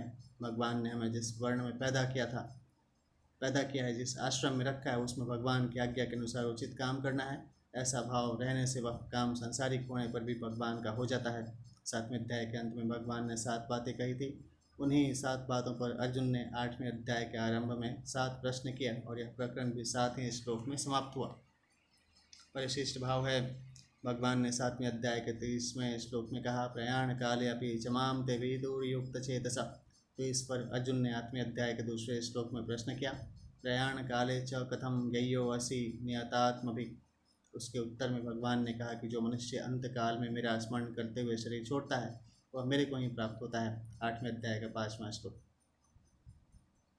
परंतु यह नियम केवल मेरी प्राप्ति के विषय में नहीं है। मनुष्य जिसका भी स्मरण करते हुए शरीर छोड़ता है उसको ही प्राप्त होता है। यह सबके लिए सामान्य नियम है। 8वें अध्याय का 5वां 6वां श्लोक, अंतकाल किसी भी समय आ सकता है। ऐसा कोई वर्ष महीना दिन घंटा मिनट क्षण नहीं है जिसमें अंतकाल न आ सके। इसलिए मनुष्य को नित्य निरंतर सब समय मेरा स्मरण करना चाहिए। तस्मात् सर्वेषु कालेषु माम अनुस्मर। जो नित्य निरंतर मेरा स्मरण करता है उसके लिए मेरी प्राप्ति सुलभ है। 8वें अध्याय का 14वां श्लोक। क्योंकि वह किसी भी समय शरीर छोड़ेगा तो मेरा स्मरण करते हुए ही छोड़ेगा और मेरे को ही प्राप्त होगा। मयि अर्पिता मनोबुद्धि। सब समय में भगवान का स्मरण करने से साधक के मन बुद्धि भगवान के अर्पित हो जाते हैं। मन बुद्धि अपने नहीं है, इनके साथ अपना संबंध ही नहीं है। इस प्रकार मन बुद्धि में अपनापन छोड़ने से मन बुद्धि स्वतः भगवान के अर्पित होंगे, क्योंकि ये भगवान की ही अपरा प्रकृति है। यद्यपि परा और अपरा दोनों प्रकृतियाँ भगवान की हैं, तथापि परा प्रकृति का संबंध अपरा के साथ नहीं है, प्रत्युत केवल भगवान के साथ है, क्योंकि वह भगवान का अंश है। मम एवांशु जीवलोके। 15वें अध्याय का 7वां। इसलिए साधक मयि अर्पित मनोबुद्धि तभी हो सकता है जब वह अपरा के साथ अपना संबंध न जोड़े, अपरा को उसके मालिक भगवान के अर्पित कर दे, अर्थात अपरा को अपना और अपने लिए कभी न माने। यहाँ मन के अंतर्गत चित्त को और बुद्धि के अंतर्गत अहंकार को भी समझ लेना चाहिए। मन बुद्धि अर्पित होने से भक्त निर्मम और निरहंकार हो जाता है। वास्तव में भक्त स्वयं भगवान के अर्पित होता है। स्वयं अर्पित होने से मन बुद्धि आदि सर्वस्व अपने आप अर्पित हो जाता है। सर्वस्व भगवान के अर्पित होने से सर्वस्व नहीं रहता, प्रत्युत केवल भगवान रह जाते हैं। वासुदेव सर्वम। संबंध पूर्व श्लोक में कही हुई अभ्यास जन्य स्मृति का अब आगे के श्लोक में वर्णन करते हैं। अभ्यास योगयुक्तेन चेतसा नान्यगामिनं परमं पुरुषं दिव्यं याति पार्थानुचिन्तयन्। पार्थ मतलब है पृथानंदन। अभ्यास योग युक्तेन, अभ्यास योग से युक्त, नान्यगामिना और अन्य का चिंतन न करने वाले, चेतसा चित्त से, परमं परम दिव्यम दिव्य पुरुषम पुरुष का, अनुचिंतयन चिंतन करता हुआ शरीर छोड़ने वाला मनुष्य, याति मतलब उसी को प्राप्त हो जाता है। व्याख्या है 7वें अध्याय के 28वें श्लोक में जो सगुण निराकार परमात्मा का वर्णन हुआ था उसी को यहाँ 8वें 9वें और 10वें श्लोक में विस्तार से कहा गया है। अभ्यास योग युक्तेन, इस पद में अभ्यास और योग ये दो शब्द आए हैं। संसार से मन हटाकर परमात्मा में बार बार मन लगाने का नाम अभ्यास है। असमता का नाम योग है। समत्वम योग उच्यते। गीता के दूसरे अध्याय का 48वां। अभ्यास में मन लगने से प्रसन्नता होती है और मन न लगने से खिन्नता होती है। यह अभ्यास तो है पर अभ्यास योग नहीं है। अभ्यास योग तभी होगा जब प्रसन्नता और खिन्नता दोनों ही न हो। अगर चित्त में प्रसन्नता और खिन्नता हो भी जाए तो भी उनको महत्व न दे, केवल अपने लक्ष्य को ही महत्व दे। अपने लक्ष्य पर दृढ़ रहना भी योग है। ऐसे योग से युक्त चित्त हो। चेतसा नान्यगामिना, चित्त अन्यगामी न हो, अर्थात एक परमात्मा के सिवाय दूसरा कोई लक्ष्य न हो। परमं पुरुषम दिव्यम याति पार्थानुचिंतयन्, ऐसे चित्त से परम दिव्य पुरुष का अर्थात सगुण निराकार परमात्मा का चिंतन करते हुए शरीर छोड़ने वाला मनुष्य उसी परमात्मा को प्राप्त हो जाता है। विशिष्ट भाव है। अर्जुन ने प्रश्न किया था, प्रयाण काले च कथम गय्यो सेन्यतात्मभि, 8वें अध्याय का दूसरा। उस प्रश्न का उत्तर देकर अब 8वें 9वें और 10वें श्लोक में अंत काल में स्मरण करने वालों के प्रकार का वर्णन करते हैं। संबंध है। अब भगवान ध्यान करने के लिए अत्यंत उपयोगी सगुण निराकार परमात्मा के स्वरूप का वर्णन करते हैं। कविं पुराण मनोशासिता रमणोरणीयान् समुनो स्मृत्यं सर्वस्य धातारमचिन्त्य रूपम आदित्यवर्णम तमसा परस्तात्। यह मतलब जो, कवि मतलब सर्वज्ञ, पुराणम अनादि, अनुशासितारम सब पर शासन करने वाला, अण मतलब सूक्ष्म से, अणीयांसम अत्यंत सूक्ष्म, सर्वस्य मतलब सबका, धातारम धारण पोषण करने वाला, तमस्स अज्ञान से, परस्तात अत्यंत परे, आदित्य वर्णम सूर्य की तरफ प्रकाश स्वरूप अर्थात ज्ञान स्वरूप, अचिंत्य रूपम ऐसे अचिंत्य स्वरूप का अनुस्मरेत चिंतन करता है। व्याख्या है, कविम संपूर्ण प्राणियों को और उनके संपूर्ण शुभाशुभ कर्मों को जानने वाले होने से उन परमात्मा का नाम कवि अर्थात सर्वज्ञ है। पुराणम वे परमात्मा सबके आदि होने से पुराण कहे जाते हैं।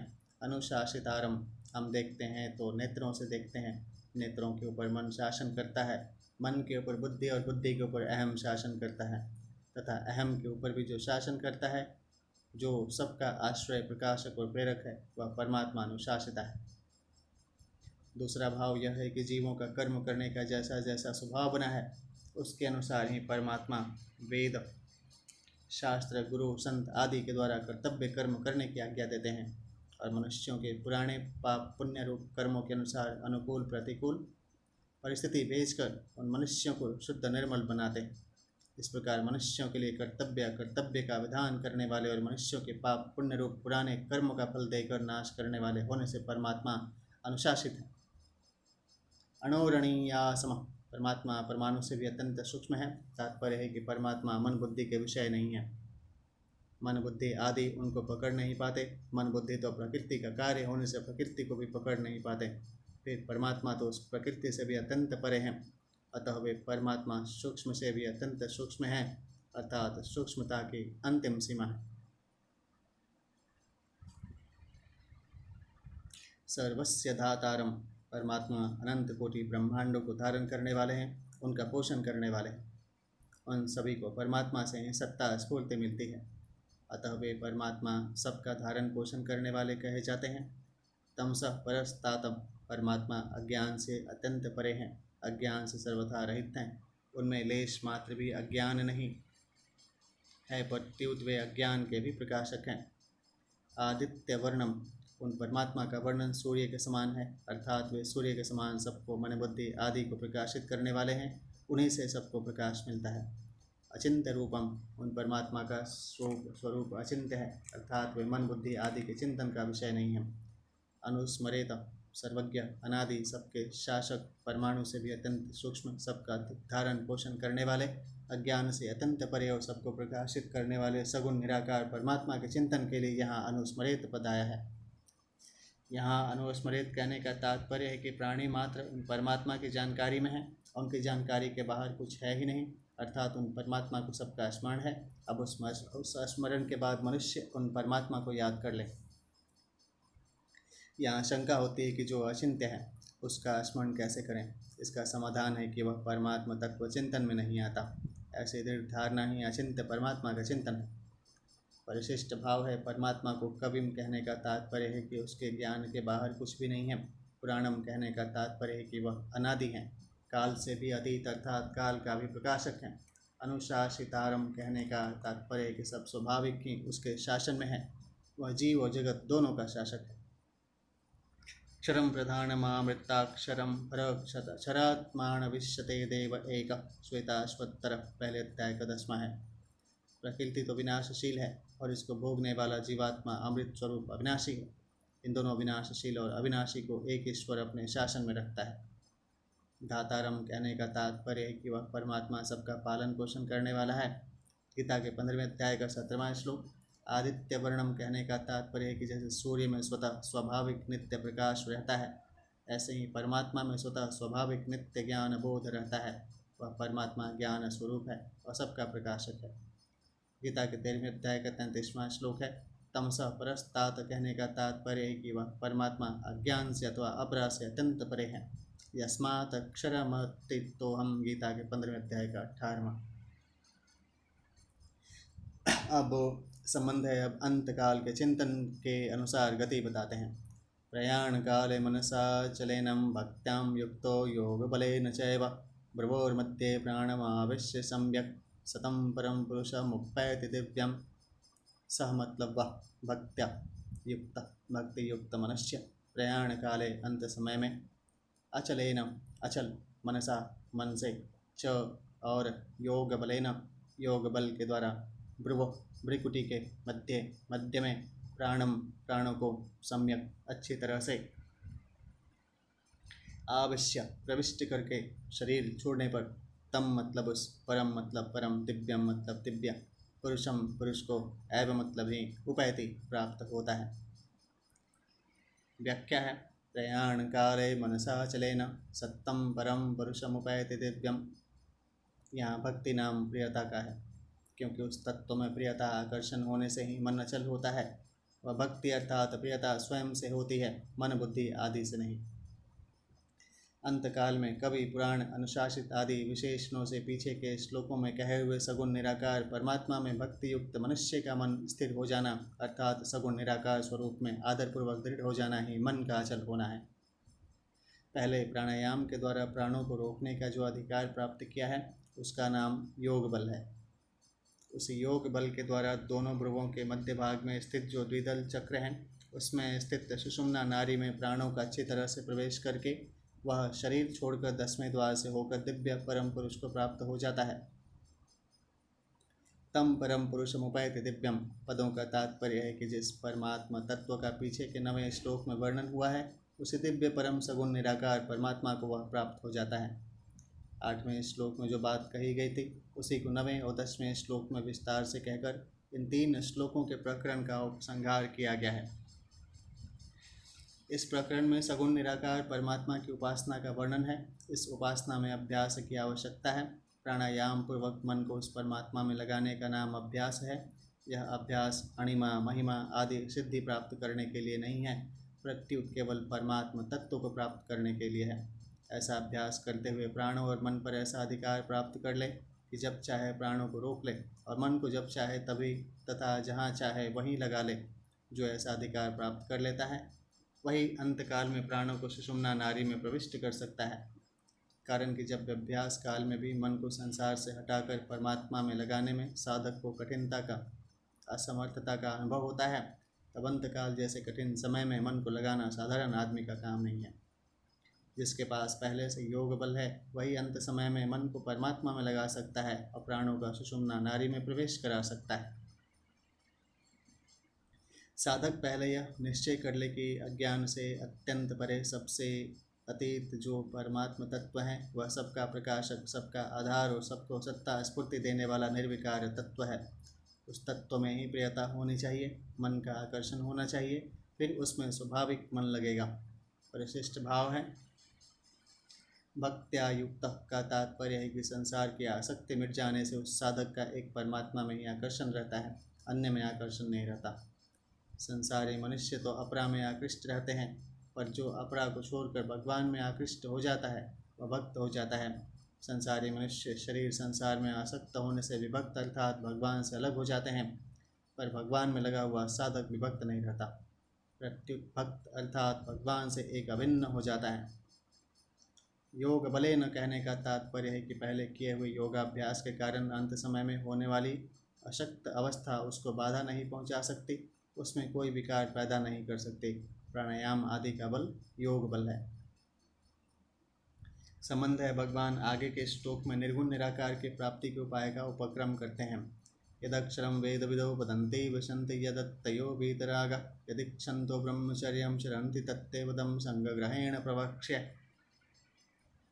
वेद विदा वेदवेत्ता लोग, यत्त मतलब जिसको अक्षरम अक्षर वदन्ति कहते हैं, वीतराग वीतराग याति यत्त मतलब जिसको विशन्ति प्राप्त करते हैं, और यत्त मतलब साधक जिसकी प्राप्ति के इक्षन्त इच्छा करते हुए ब्रह्मचर्यम ब्रह्मचर्य का चरन्ति पालन करते हैं।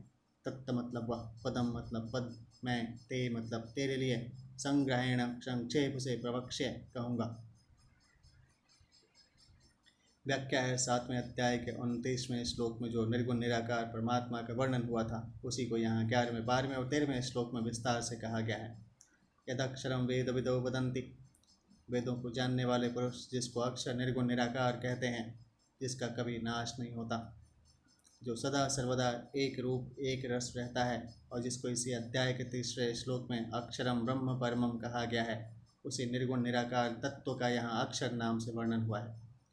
विशन्ति अक्षतयो वीतरागा, जिनके अंतःकरण में राग का अत्यंत अभाव हो गया है, अतः जिनका अंतःकरण महान निर्मल है और जिनके हृदय में सर्वोपरि अद्वितीय परम तत्व को पाने की उत्कृष्ट लगन लगी है, ऐसे प्रयत्नशील यति महापुरुष उस तत्व में प्रवेश करते हैं, उसको प्राप्त करते हैं।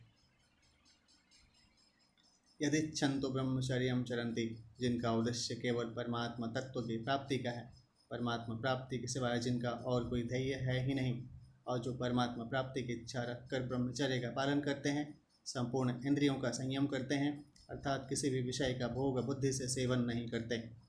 तते पदम संग्रहेण प्रवक्ष्य, जो संपूर्ण साधनों का आखिरी फल है, उस पद को अर्थात तत्व को मैं तेरे लिए संक्षेप से और अच्छी तरह से कहूँगा। संक्षेप से कहने का तात्पर्य है कि शास्त्रों में जिस तत्व को सर्वोपरि विलक्षण बताया गया है, हर एक आदमी उसको प्राप्त नहीं कर सकता। ऐसी जिसकी महिमा बताई गई है, वह पद तत्व किस तरह से प्राप्त होता है, इस बात को मैं कहूँगा। अच्छी तरह से कहने का तात्पर्य है कि ब्रह्म की उपासना करने वाले जिस तरह से उस ब्रह्म को प्राप्त हो जाते हैं, उसको मैं अच्छी तरह से कहूँगा। परिशिष्ट भाव है, इस श्लोक में गौणता से चारों आश्रमों का वर्णन ले सकते हैं। जैसे यदक्षरम वेद विदो वदन्ति, पदों से गृहस्थाश्रम का संकेत है, क्योंकि वेदों का अध्ययन करना ब्राह्मण का खास काम है। विशन्ति यक्षतयो वीतरागा, पदों से संन्यास और वानप्रस्थाश्रम का संकेत है। यदिच्छन्तु ब्रह्मचर्यं चरन्ति, पदों से ब्रह्मचार्य आश्रम का संकेत है। मुक्ति सभी वर्णों आश्रमों में हो सकती हैं, इसलिए भगवान ने आश्रमों का स्पष्ट रूप से वर्णन नहीं किया है, और वर्णों का स्पष्ट रूप से वर्णन भी कर्तव्य पालन की दृष्टि से किया है। अर्जुन क्षत्रिय थे और वे अपने युद्ध रूप कर्तव्य को छोड़ना चाहते थे, इसलिए भगवान ने उनको अपने कर्तव्य में लगाने के उद्देश्य से वर्ण धर्म का वर्णन किया। युद्ध करना वर्ण धर्म है, आश्रम धर्म नहीं। संबंध है, अंतकाल में उस निर्गुण निराकार तत्व की प्राप्ति की फल सहित विधि बताने के लिए आगे के 2 श्लोक में कहते हैं। सर्वद्वाराणि संयम्य मनोहृद्यं निरुद्ध च मूर्धन्यादायात्मना प्राणम् आस्थितो योगधारणम् ओमित्येकाक्षरं ब्रह्म व्याहरन् मामनुस्मरन् या प्रयातिं तदजन्देहं स यातिं परमां गतिम्। सर्वद्वाराणि, इंद्रियों के संपूर्ण द्वारों को संयम्य रोक कर, मन मतलब मन का, हृदय मतलब हृदय में, निरुद्ध निरोध करके, च और आत्मन अपने प्राणों को, मूर्धनि मस्तक में, आदाय स्थित करके, योग धारणा में आस्थित सम्यक प्रकार से स्थित हुआ।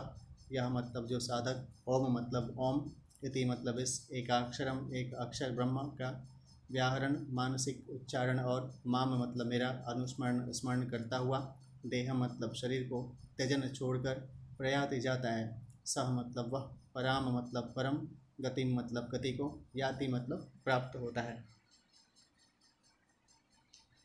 व्याख्या है, सर्वद्वाराणि संयम्य, अंत समय में संपूर्ण इंद्रियों के द्वारों का संयम कर ले, अर्थात शब्द स्पर्श रूप रस और गंध, इन 5 विषयों से श्रोत त्वचा नेत्र रसना और नासिका, इन 5 ज्ञानेंद्रियों को तथा बोलना ग्रहण करना गमन करना मूत्र त्याग और मल त्याग, इन 5 क्रियाओं से वाणी हाथ चरण उपस्थ और गुदा, इन 5 कर्मेंद्रियों को सर्वथा हटा ले, इससे इंद्रियां अपने स्थान में रहेंगी। मनोहृदय निरुद्ध च, मन का हृदय में ही निरोध कर ले, अर्थात मन को विषयों की तरफ न जाने दे। इससे मन अपने स्थान हृदय में रहेगा। मूर्धन्याधायात्मनः प्राणम, प्राणों को मस्तक में धारण कर ले, अर्थात प्राणों पर अपना अधिकार प्राप्त करके 10वें द्वारा ब्रह्मरंध्र में प्राणों को रोक ले। आज तो योग धारणम, इस प्रकार योग धारणा में स्थित हो जाए। इंद्रियों से कुछ भी चेष्टा न करना, मन से भी संकल्प विकल्प न करना और प्राणों पर पूरा अधिकार प्राप्त करना ही योग धारणा में स्थित होना है। ओमित्येकाक्षरम ब्रह्म व्याहरन् मामनुस्मरन्, इसके बाद एक अक्षर ब्रह्म ओम प्रणव का मानसिक उच्चारण करें और मेरा अर्थात निर्गुण निराकार परम अक्षर ब्रह्म का, जिसका वर्णन इसी अध्याय के 3रे श्लोक में हुआ है, स्मरण करें। सब देश काल वस्तु व्यक्ति घटना परिस्थिति आदि में एक सच्चिदानंद घन परमात्मा ही सत्ता रूप से परिपूर्ण है, ऐसी धारणा करना ही मेरा स्मरण है। यह प्रयाति त्यजन देहम सयातिम परमां गतिम, उपयुक्त प्रकार से निर्गुण निराकार का स्मरण करते हुए जो देह का त्याग करता है, अर्थात 10वें द्वार से प्राणों को छोड़ता है, वह परम गति को अर्थात निर्गुण निराकार परमात्मा को प्राप्त होता है। परिशिष्ट भाव है। इन श्लोकों में योगाभ्यास करने वाले अद्वैतवादी का वर्णन है। व्याहरण पद से मानसिक उच्चारण समझना चाहिए, क्योंकि मन का हृदय में निरोध करने पर तथा प्राणों को मस्तक में स्थापित करने पर वाचिक उच्चारण होना असंभव है। संबंध है, जिसके पास योग का बल होता है और जिसका प्राणों पर अधिकार होता है, उसको तो निर्गुण निराकार की प्राप्ति हो जाती है, परंतु दीर्घकालीन अभ्यास साध्य होने से यह बात सबके लिए कठिन पड़ती है। इसलिए भगवान आगे के श्लोक में अपनी अर्थात सगुण साकार की सुगमता पूर्वक प्राप्ति की बात कहते हैं। अनन्यचेता सततं यो मां स्मरते नित्यशः तस्याहं सुलभ पार्थं नित्ययुक्तस्य योगिनः। पार्थ मतलब है पृथानंदन, अनन्य चेता अनन्य चित्त वाला, यह मतलब जो मनुष्य, माम मतलब मेरा, नित्यश नित्य, सततम निरंतर, समग्र रूप का प्रकरण होने से यहाँ माम शब्द से निर्गुण निराकार का चिंतन लिया गया है। स्मृति स्मरण करता है, तस्य मतलब उस, नित्य युक्तस्य नित्य निरंतर मुझ में लगे हुए, योगिना योगी के लिए, अहम मतलब मैं, सुलभ हूँ अर्थात उसको सुलभता से प्राप्त हो जाता हूँ। व्याख्या है। 7वें अध्याय के 30वें श्लोक में जो सगुण साकार परमात्मा का वर्णन हुआ था, उसी को यहाँ 14वें 15वें और 16वें श्लोक में विस्तार से कहा गया है। अनन्य चेता, जिसका चित्त भगवान को छोड़कर किसी भी भोग भूमि में, किसी भी ऐश्वर्य में किंचित मात्र भी नहीं जाता, जिसके अंतःकरण में भगवान के सिवाय अन्य किसी का कोई आश्रय नहीं है, महत्व नहीं है, वह पुरुष अनन्य चित्त वाला है। जैसे पतिव्रता स्त्री का पति का ही व्रत नियम रहता है, पति के सिवाय उसके मन में अन्य किसी भी पुरुष का राग पूर्वक चिंतन कभी होता ही नहीं। शिष्य गुरु के, सुपुत्र माँ बाप के परायण रहता है, उनका दूसरा कोई इष्ट नहीं होता। इसी तरह से भक्त भगवान के ही परायण रहता है। यहाँ अनन्य चेता पद सगुण उपासना करने वाले का वाचक है। सगुण उपासना में विष्णु, राम, कृष्ण, शिव, शक्ति, गणेश, सूर्य आदि जो भगवान के स्वरूप हैं, उनमें से जो जिस स्वरूप की उपासना करता है, उसी स्वरूप का चिंतन हो, परंतु दूसरे स्वरूपों को अपने इष्ट से अलग न माने और अपने आप को भी अपने इष्ट के सिवाय और किसी का न माने, तो उसका अन्य की तरफ मन नहीं जाता। तात्पर्य यह हुआ कि मैं केवल भगवान का हूँ और भगवान ही मेरे हैं, मेरा और कोई नहीं है तथा मैं और किसी का नहीं हूँ, ऐसा भाव होने से वह अनन्य चेता हो जाता है। सततम यो माम स्मरते नित्यशः, सततम का अर्थ होता है निरंतर, अर्थात जब से नींद खुले तब से लेकर गाढ़ नींद आने तक जो मेरा स्मरण करता है। अनित्यशः का अर्थ होता है सदा, अर्थात इस बात को जिस दिन से पकड़ा उस दिन से लेकर मृत्यु तक जो मेरा स्मरण करता है। तस्याहं सुलभः पार्थं नित्ययुक्तस्य योगिनः, ऐसे नित्ययुक्त योगी के लिए मैं सुलभ हूँ। यहाँ नित्ययुक्त पद चित्त के द्वारा निरंतर चिंतन करने वाले का वाचक नहीं है। प्रत्युत श्रद्धा प्रेम पूर्वक निष्काम भाव से खुद भगवान में लगने वाले का वाचक है। जैसे कोई ब्राह्मण अपने ब्राह्मण पने में स्थित रहता है कि मैं ब्राह्मण हूँ, क्षत्रिय, वैश्य आदि नहीं हूँ, वह अपने ब्राह्मण पने को याद करे या न करे, पर उसके ब्राह्मण पने में कोई फर्क नहीं पड़ता। ऐसे ही मैं भगवान का हूँ और भगवान मेरे हैं। इस नित्य संबंध में दृढ़ रहने वाला ही नित्य युक्त है। ऐसे नित्य युक्त योगी को भगवान सुगमता से मिल जाते हैं। भगवान के सिवाय शरीर, इंद्रियां, प्राण, मन, बुद्धि अपने नहीं हैं, केवल भगवान ही अपने हैं। ऐसा दृढ़ता से मानने पर भगवान सुलभ हो जाते हैं, परंतु शरीर आदि को अपना मानते रहने से भगवान सुलभ नहीं होते। भगवान के साथ अपनी भिन्नता तथा संसार के साथ अपनी एकता कभी कोई नहीं। होगी नहीं और हो सकती भी नहीं। इस रीति से मनुष्य की भगवान के साथ स्वतः स्वाभाविक अभिन्नता है और संसार के साथ स्वतः स्वाभाविक भिन्नता है। परंतु भूल के कारण मनुष्य अपने को भगवान से और भगवान को अपने से अलग मान लेता है तथा अपने को शरीर का तथा शरीर को अपना मान लेता है। इस विपरीत धारणा के कारण ही यह मनुष्य जन्म मरण के चक्र में फंसा रहता है। जब यह विपरीत धारणा सर्वथा मिट जाती है तब भगवान स्वतः सुलभ हो जाते हैं। 8वें से 13वें श्लोक तक सगुण निराकार और निर्गुण निराकार का स्मरण बताया गया। इन दोनों स्मरणों में प्राणायाम की मुख्यता रहती है। इसको सिद्ध करना कठिन है। अंतकाल जैसी विकट अवस्था में भी प्राणायाम के बल से प्राणों को भ्रुवों के मध्य में स्थापित कर सकें अथवा मूर्धा दशम द्वार में लगा सकें, ऐसा प्राणों पर अधिकार रहने की आवश्यकता है। परंतु भगवान के स्मरण में यह कठिनता नहीं है, क्योंकि यहाँ प्राणों का ख्याल नहीं है। यहाँ तो भगवान के साथ साधक का स्वयं का अनादिकाल से स्वतः सिद्ध संबंध है। इस संबंध में इंद्रियां, मन, बुद्धि, प्राण आदि की भी जरूरत नहीं है। अतः इसमें अनंत काल में प्राण आदि को लगाने की जरूरत नहीं है। जैसे किसी वस्तु का बीमा होने पर वस्तु के बिगड़ने, टूटने फूटने की चिंता नहीं रहती, ऐसे ही शरीर, इंद्रियां, मन, बुद्धि सहित अपने आप को भगवान के समर्पित कर देने पर साधक को अपनी गति के विषय में कभी किंचित मात्र भी चिंता नहीं होती। कारण कि यह साधन क्रियाजन्य अथवा अभ्यासजन्य नहीं है। इसमें तो वास्तविक संबंध की जागृति है। अतः इसमें कठिनता का नामो निशान नहीं है। इसी से भगवान ने अपने आप को सुलभ बताया है। और शिष्ट भाव है अनन्य चेता। भक्त की दृष्टि में एक परमात्मा के सिवाय अन्य की सत्ता न होने से उसका मन अन्य जगह कैसे जाएगा, क्यों जाएगा, कहाँ जाएगा, इसलिए वह स्वतः अनन्य चित्त वाला हो जाता है। सततम यो माम स्मरते नित्यशः। एक करना होता है और एक न होना होता है। जो करते हैं वह क्रिया है और जो अपने आप होता है वह स्मरण है। जैसे गीता के अंत में अर्जुन ने कहा स्मृति लब्धा, 18वें अध्याय का 73वां।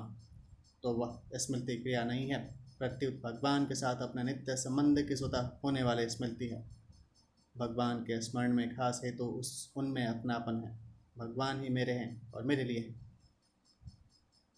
इस प्रकार भगवान में अपनापन होने से स्वतः भगवान में प्रेम होता है और जिसमें प्रेम होता है उसका स्मरण अपने आप और नित्य निरंतर होता है।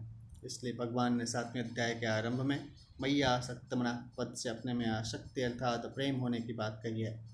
तात्पर्य है कि केवल भगवान को ही अपना और अपने लिए मानने से साधक की भगवान में प्रियता हो जाती है। भगवान में प्रियता होने के बाद फिर भगवान का स्मरण स्वतः होता है। नित्य युक्तस्य, नित्य निरंतर भगवान के साथ जुड़ा हुआ होने से भक्त को नित्य युक्त कहा गया है। 7वें अध्याय के 17वें श्लोक में तेषाम ज्ञाने नित्य युक्त पदों से भी यही बात कही गई है। नित्य युक्तस्य पद से श्लोक के पूर्वार्ध में आई सब बातों का समाहार हो जाता है।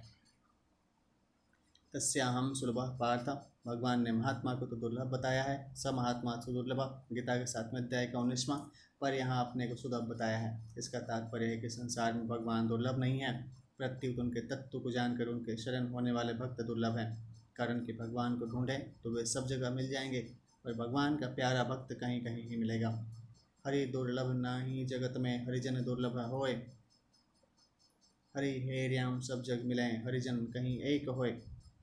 भगवान कृपा करके जो मनुष्य शरीर देते हैं उस शरीर से जीव अनेक योनियों में तथा नरकों में भी जा सकता है, परंतु भक्त कृपा करके भगवान की ही प्राप्ति कराता है। हरि से तू जन हेत कर, कर हरिजन से हेत। हरि रिजय जग देते हैं, हरिजन हरि ही दे। वास्तव में जो नित्य प्राप्त है उसमें सुलभता दुर्लभता कहना बनता ही नहीं, परंतु लोगों ने उसको दुर्लभ कठिन मान रखा है। इस वृत्ति को हटाने के लिए भगवान ने अपने को सुलभ बताया है। जिसकी खुद की सत्ता है ही नहीं, उस असत्य शरीर संसार को सत्ता और महत्ता देने से तथा उसके साथ संबंध जोड़ने से ही नित्य प्राप्त परमात्मा दुर्लभ हो रहे हैं। असत को सत्ता और महत्ता न दे तो परमात्मा की प्राप्ति स्वतः सिद्ध है। असत है और वह अपना तथा अपने लिए है, ऐसा मानना ही असत को सत्ता और महत्ता देकर उसके साथ संबंध जोड़ना है। संबंध है कि अब 2 श्लोकों में भगवान अपनी प्राप्ति का महात्म्य बताते हैं।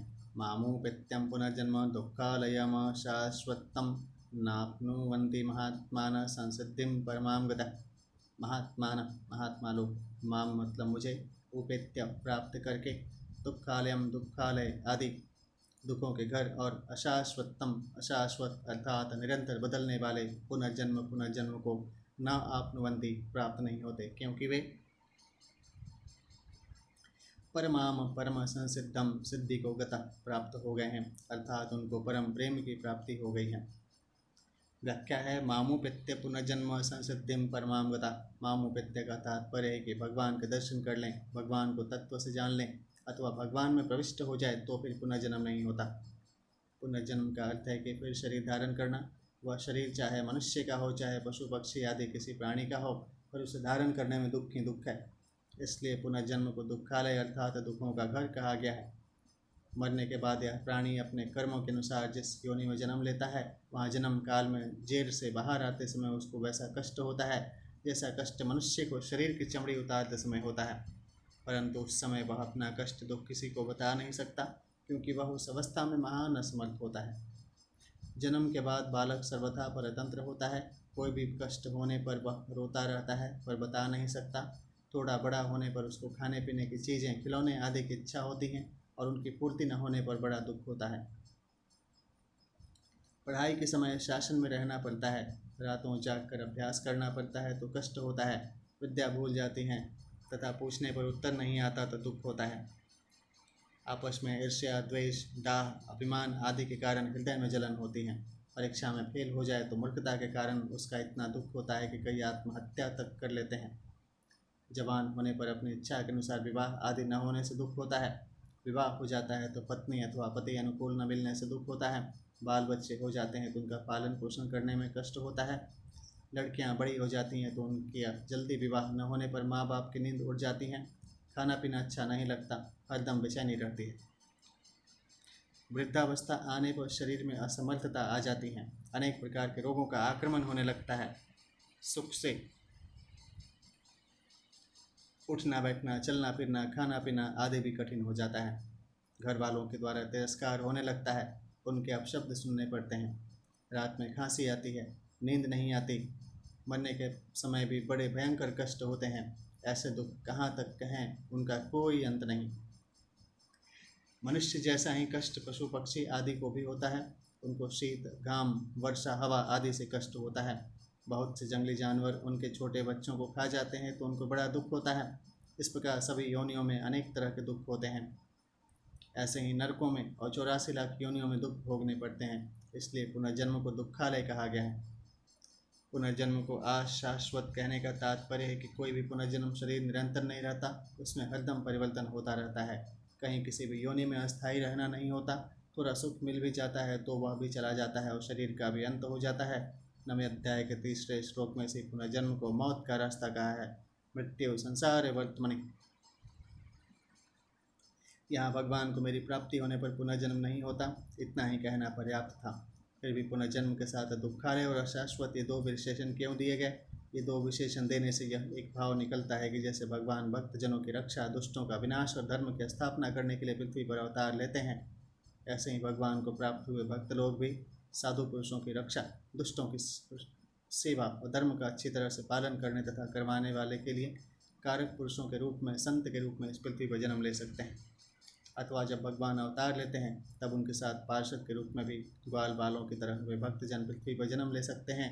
परंतु उन भक्तों का यह जन्म दुखालय और अशाश्वत नहीं होता, क्योंकि उनका जन्म कर्मजन्य नहीं होता, प्रत्युत भगवद इच्छा से होता है। संतों ने कहा है, परित्राणाय साधूनां सेवां कर्तुं च दुष्कृतां धर्म संपालनार्थाय संभवन्ति कलौ युगे।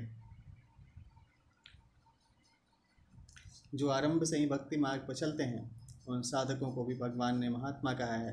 9वें अध्याय का 13वां श्लोक। जो भगवत तत्व से अभिन्न हो जाते हैं उनको भी महात्मा कहा है। 7वें अध्याय का 19वां श्लोक। और जो वास्तविक प्रेम को प्राप्त हो जाते हैं उनको भी महात्मा कहा है। 8वें अध्याय का 15वां श्लोक। तात्पर्य है कि असत शरीर संसार के साथ संबंध होने से मनुष्य अल्पात्मा होते हैं, क्योंकि वे शरीर संसार के आश्रित होते हैं। अपने स्वरूप में स्थित होने पर वे आत्मा होते हैं, क्योंकि उनमें अनुरूप से अहम की गंध रहने की संभावना होती है। भगवान के साथ अभिन्नता होने पर वे महात्मा होते हैं, क्योंकि वे भगवान निष्ठ होते हैं, उनकी अपनी कोई स्वतंत्र स्थिति नहीं होती। भगवान ने गीता में कर्म योग, ज्ञान योग आदि योगों में महात्मा शब्द का प्रयोग नहीं किया है। केवल भक्ति योग में ही भगवान ने महात्मा शब्द का प्रयोग किया है। इससे सिद्ध होता है कि गीता में भगवान भक्ति को ही सर्वोपरि मानते हैं। महात्माओं का पुनर्जन्म को प्राप्त न होने का कारण यह है कि वे परम सिद्धि को अर्थात परम प्रेम को प्राप्त हो गए हैं। संसिद्धिम परमामगता। जैसे लोभी व्यक्ति को जितना धन मिलता है उतना ही उसको थोड़ा मालूम देता है और उसके धन की भूख उत्तरोत्तर बढ़ती रहती है। ऐसे ही अपने अंशी भगवान को पहचान लेने पर भक्त में प्रेम की भूख बढ़ती रहती है। उसको प्रतिक्षण वर्धमान असीम अगाध अनंत प्रेम की प्राप्ति हो जाती है। यह प्रेम भक्त की अंतिम सिद्धि है। इसके समान दूसरी कोई सिद्धि है ही नहीं। विशेष बात है, गीता का अध्ययन करने से ऐसा असर पड़ता है कि भगवान ने गीता में अपनी भक्ति की बहुत विशेषता से महिमा गाई है। भगवान ने भक्त को संपूर्ण योगियों में युक्ततम सबसे श्रेष्ठ कहा है। गीता के 6 अध्याय का 47वां श्लोक। और अपने आप को भक्त के लिए सुलभ बताया है, 8वें अध्याय का 14वां श्लोक। परंतु अपने आग्रह का त्याग करके कोई भी साधक केवल कर्म योग, केवल ज्ञान योग अथवा केवल भक्ति योग का अनुष्ठान करे तो अंत में वह एक ही तत्व को प्राप्त हो जाता है। इसका कारण यह है कि साधकों की दृष्टि में तो कर्म योग, ज्ञान योग और भक्ति योग 3 भेद हैं, वह साध्य तत्व एक ही है। साध्य तत्व में भिन्नता नहीं है, परंतु इसमें एक बात विचार करने की है कि जिस दर्शन में ईश्वर भगवान परमात्मा सर्वोपरि हैं, ऐसी मान्यता नहीं है। उस दर्शन के अनुसार चलने वाले असत से सर्वथा संबंध विच्छेद करके मुक्त तो हो जाते हैं, पर अपने अंश की स्वीकृति के बिना उनको परम प्रेम की प्राप्ति नहीं होती, और परम प्रेम की प्राप्ति के बिना उनको प्रतिक्षण वर्तमान आनंद नहीं मिलता। उस प्रतिक्षण वर्तमान आनंद को, प्रेम को प्राप्त होना ही यहाँ परम सिद्धि को प्राप्त होना है। परिशिष्ट भाव है। गीता के 7वें अध्याय में तो संसार को परमात्मा का स्वरूप कहा गया है, वासुदेव सर्वम 7वें अध्याय का 19वां। पर यहाँ उसको दुखालय अर्थात दुखों का घर कहा गया है, दुखालयम। इसका तात्पर्य है कि जो मनुष्य सांसारिक वस्तु, व्यक्ति और क्रिया से सुख लेता है उसके लिए तो संसार भयंकर दुख देने वाला है, पर जो वस्तु और क्रिया से व्यक्तियों की सेवा करता है उसके लिए संसार परमात्मा का स्वरूप है। सुख की आशा, कामना और भोग महान दुखों के कारण है। सुख भोगने वाला दुख से कभी बच सकता ही नहीं, यह अकाट्य नियम है। इसलिए वस्तु, व्यक्ति और क्रिया से सुख लेना ही नहीं है। जिस क्षण सुख बुद्धि का त्याग है उसी क्षण परमात्मा की प्राप्ति है। त्याग शांतिरंतरम, गीता के 12वें अध्याय का 12वां। जीव उस समग्र परमात्मा का अंश है जिसके रोम रोम में करोड़ों ब्रह्मांड है, पर जीव फंस गया अपरा प्रकृति के तुच्छ से तुच्छ अंश एक शरीर में। इसलिए जहाँ कोरा आनंद ही आनंद है, वहाँ जीव कोरा दुख दुख पा रहा है। जैसे गाय के थनों में जहाँ केवल दूध ही दूध है, वहाँ रहकर चींचड़ केवल खून ही खून पीता है। यहाँ सिद्धि शब्द के साथ सम उपसर्ग और परमाम विशेषण देने का तात्पर्य है कि इससे बढ़कर कोई भी सिद्धि नहीं है, कारण कि जीव भगवान का अंश है और जब वह सर्वथा भगवान के समर्पित हो जाता है तब कोई भी सिद्धि बाकी नहीं रहती। गोस्वामी तुलसीदास जी महाराज कहते हैं, आनंदम सिंधुम मध्य तब बासा बिनु जाने कसम मरसी पियासा। विनय पत्रिका का 136वां का दूसरा है।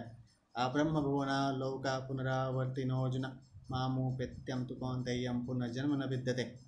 अर्जुन बोले, हे अर्जुन, ब्रह्म भुवनाथ, ब्रह्म लोक तक, लोका मतलब सभी लोग, पुनरावर्तिना पुनरावर्ति वाले हैं, अर्थात वहाँ जाने पर पुनः लौटकर संसार में आना पड़ता है। तू मतलब परंतु, कौन्तेय मतलब हे कौन्तेय, माम मतलब मुझे, उपेत्य प्राप्त होने पर पुनर्जन्म न विद्यते नहीं होता।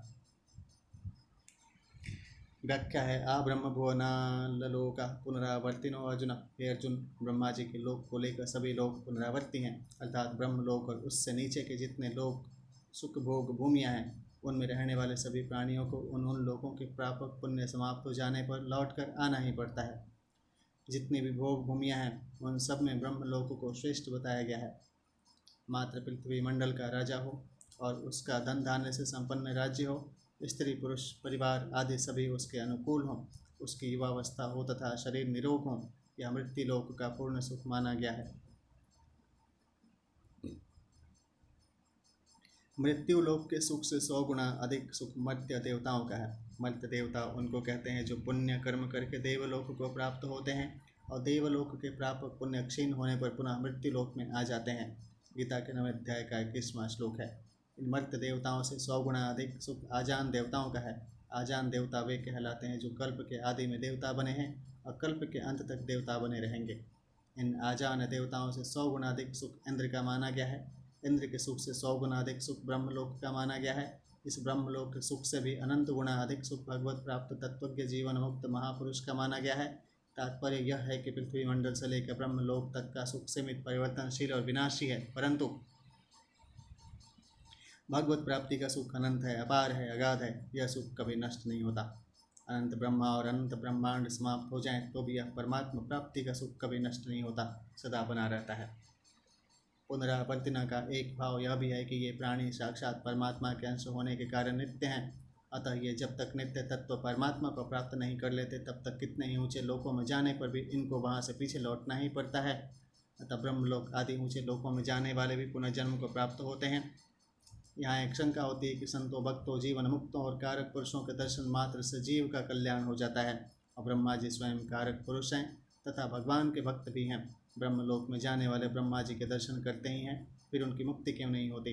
वे लौट कर क्यों आते हैं? इसका समाधान यह है कि वास्तव में कल्याण दर्शन मात्र से नहीं होता, प्रत्युत अपनी भावना विशेष होने से होता है।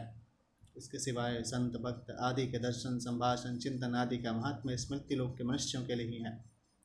कारण कि यह मनुष्य शरीर केवल भगवत प्राप्ति के लिए ही मिला है। अतः मनुष्य को भगवत प्राप्ति का कोई भी और किंचित मात्र भी मुक्ति का उपाय मिल जाता है। अपनी भावना के अनुसार वह मुक्त हो सकता है। ऐसा मुक्ति का अधिकार अन्य लोकों में नहीं है, इसलिए वे मुक्त नहीं होते। आ ब्रह्म भुवनात् पद में जो आ शब्द आया है उसके दो अर्थ होते हैं। पहला, अधिविधि, जैसे ब्रह्मलोक को लेकर सभी लोक अर्थात ब्रह्मलोक तथा उसके नीचे के सभी लोक। मर्यादा, जैसे ब्रह्मलोक को छोड़कर नीचे के सभी लोक अर्थात ब्रह्मलोक से नीचे के सभी लोक। यहाँ आ शब्द अभिविधि अर्थ में आया है। हाँ, उन लोकों में रहने वालों में से किसी की मुक्ति होने के लिए तीव्र लालसा हो जाती है तो वह भी मुक्त हो जाता है। ऐसे ही पशु पक्षियों में भी भक्त हुए हैं, पर ये दोनों ही अपवाद रूप से हैं, अधिकारी रूप से नहीं। अगर वहाँ के लोग भी अधिकारी माने जाएं तो नरकों में जाने वाले सभी की मुक्ति हो जानी चाहिए, क्योंकि उन सभी प्राणियों को परम भागवत कारक पुरुष यमराज के दर्शन होते ही हैं। पर ऐसा शास्त्रों में न देखा और न सुना जाता है। ऐसा सिद्ध होता है कि उन लोकों में रहने वाले प्राणियों का भक्त आदि के दर्शन से कल्याण नहीं होता। विशेष बात है, यह जीव साक्षात परमात्मा का अंश है, ममैवांश, और जहाँ जाने के बाद फिर लौट कर नहीं आना पड़ता वह परमात्मा का धाम है। यद गत्वा न निवर्तन्ते तद्धाम परमम मम। जैसे कोई अपने घर पर जाता है, ऐसे ही परमात्मा का अंश होने से इस जीव को वहीं परम धाम में जाना चाहिए। फिर भी यह जीव मरने के बाद लौट कर क्यों आता है? जैसे कोई मनुष्य सत्संग आदि में जाता है और समय पूरा होने पर वहाँ से चल लेता है, परंतु चलते समय उसकी कोई वस्तु, चद्दर आदि भूल से वहाँ रह जाए तो उसको लेने के लिए उसे फिर लौट कर वहाँ आना पड़ता है। ऐसे ही जिस जीव ने घर परिवार, जमीन, धन आदि जिन जिन चीज़ों में ममता कर ली है, अपनापन कर लिया है, उस ममता अपनापन के कारण इस जीव को मरने के बाद फिर लौट कर आना पड़ता है। कारण कि जिस शरीर में रहते हुए संसार में ममता आसक्ति की थी वह शरीर तो रहता नहीं, न चाहते हुए भी छूट जाता है, परंतु उस ममता वासना के कारण दूसरा शरीर धारण करके यहाँ आना पड़ता है। वह मनुष्य बनकर भी आ सकता है और पशु पक्षी आदि बनकर भी आ सकता है, उसको लौट कर आना पड़ता है, यह बात निश्चित है। भगवान ने कहा है कि ऊंच नीच योनियों में जन्म होने का कारण गुणों का संगी है। कारणम गुण संयोगस्य सदा सद्यौनि जन्मसु, 13वें अध्याय का 21वां। अर्थात जो संसार में ममता आसक्ति कामना करेगा उसको लौट कर संसार में आना ही पड़ेगा। मामोपत्य तु कौन्तेयं पुनर्जन्म न विद्यते। ब्रह्मलोक तक जाने वाले सभी को पुनर्जन्म लेना पड़ता है, परंतु हे कौन्तेय, समग्र रूप से मेरी प्राप्ति होने पर पुनर्जन्म नहीं होता। अर्थात मेरे को प्राप्त होने पर फिर संसार में जन्म मरण के चक्कर में नहीं आना पड़ता। कारण कि मैं कालातीत हूँ, अतः मेरे को प्राप्त होने पर वे भी कालातीत हो जाते हैं। यहाँ मामोपित्य का अर्थ है कि मेरे दर्शन हो जाए, मेरे स्वरूप का बोध हो जाए और मेरे में प्रवेश हो जाए। गीता के 11वें अध्याय के 54वां श्लोक। मेरे को प्राप्त होने पर पुनर्जन्म क्यों नहीं होता? अर्थात जीव लौट कर संसार में क्यों नहीं आता? क्योंकि जीव मेरा अंश है, मेरा परम धाम ही इसका वास्तविक घर है। ब्रह्मलोक आदि लोक इसका घर नहीं है, इसलिए इसको वहाँ से लौटना पड़ता है। जैसे रेलगाड़ी का जहाँ तक का टिकट होता है वहाँ तक ही मनुष्य उसमें बैठ सकता है, उसके बाद उसे उतरना ही पड़ता है। परंतु वह अगर अपने घर में बैठा हो तो उसे उतरना नहीं पड़ता। ऐसे ही जो देवताओं के लोकों में गया है वह मानो रेलगाड़ी में बैठा हुआ है, इसके लिए उसको एक दिन नीचे उतरना ही पड़ेगा। परंतु जो मेरे को प्राप्त हो गया है वह अपने घर में बैठा हुआ है, इसलिए उसको कभी उतरना नहीं पड़ेगा। तात्पर्य है कि भगवान को प्राप्त किए बिना ऊंच से ऊंचे लोकों में जाने पर भी कल्याण नहीं होता। अतः साधक को ऊंचे लोकों के भोगों की किंचित मात्र भी इच्छा नहीं करनी चाहिए। ब्रह्मलोक तक जाकर फिर पीछे लौटकर आने वाले अर्थात जन्म मरण रूप बंधन में पड़ने वाले पुरुष आसुरी संपत्ति वाले होते हैं, क्योंकि आसुरी संपत्ति से ही बंधन होता है। निबंधा या आसुरी मत्ता, इसलिए ब्रह्मलोक तक बंधन ही बंधन है। परंतु मेरे शरण होने वाले, मुझे प्राप्त होने वाले पुरुष दैवी संपत्ति वाले होते हैं। उनका फिर जन्म मरण नहीं होता, क्योंकि दैवी संपत्ति से मोक्ष होता है। दैवी संपत्ति मोक्षायम, गीता के 16वें अध्याय का 5वां। विशेष बात है, ब्रह्मलोक में जाने वाले पुरुष दो तरह के होते हैं। एक तो जो ब्रह्मलोक के सुख का उद्देश्य रखकर यहाँ बड़े बड़े पुण्य कर्म करते हैं तथा उसके फलस्वरूप ब्रह्मलोक का सुख भोगने के लिए ब्रह्मलोक में जाते हैं, और दूसरे जो परमात्मा प्राप्ति के लिए ही तत्परतापूर्वक साधन में लगे हुए हैं, परंतु प्राणों के रहते हुए परमात्मा प्राप्ति में कोई नहीं, और अंतकाल में भी किसी कारण विशेष से साधना से विचलित हो गए तो वे ब्रह्मलोक में जाते हैं और वहाँ रहकर महाप्रलय में ब्रह्मा जी के साथ ही मुक्त हो जाते हैं। इन साधकों का ब्रह्मलोक के सुख भोग का उद्देश्य नहीं होता, किंतु अंतकाल में साधन से विमुख होने से तथा अंतकरण में सुख भोग की किंचिन मात्र इच्छा रहने से उनको ब्रह्मलोक में जाना पड़ता है।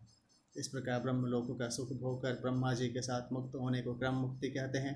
परंतु जिन साधकों को यही बोध हो जाता है वे यहाँ ही मुक्त हो जाते हैं, इसको सद्यो मुक्ति कहते हैं। इसी अध्याय के दूसरे श्लोक में अर्जुन का प्रश्न था कि अंतकाल में आप कैसे जानने में आते हैं। इसका उत्तर भगवान ने 5वें श्लोक में दिया। फिर 6ठे श्लोक में अंतकालीन गति का सामान्य नियम बताया और 7वें श्लोक में अर्जुन को सब समय में स्मरण करने की आज्ञा दी। 7वें श्लोक से 14वें श्लोक का संबंध है। बीच में 8वें से 13वें श्लोक तक सगुण निराकार और निर्गुण निराकार की बात प्रसंग से आ गई है। 8वें से 16वें श्लोक तक के 9 श्लोकों से यह सिद्ध होता है कि भगवान श्री कृष्ण ही सर्वोपरि पूर्ण परमात्मा है, वे ही समग्र परमात्मा है। उनके अंतर्गत ही सगुण निराकार और निर्गुण निराकार आ जाते हैं, अतः इनका प्रेम प्राप्त करना ही मनुष्य का परम पुरुषार्थ है। परिशिष्ट भाव है। यहाँ कोई शंका कर सकता है कि ब्रह्मलोक तक सभी लोग भगवान के ही स्वरूप हैं, वासुदेव सर्वम, फिर उन लोकों में जाने वालों का संसार में पुनः जन्म क्यों होता है। इसका समाधान है कि उन लोकों में जाने वाले मनुष्य उन लोकों को भगवान का स्वरूप नहीं समझते, प्रत्युत भोग सामग्री समझते हैं। गीता के 9वें अध्याय का 23वां श्लोक।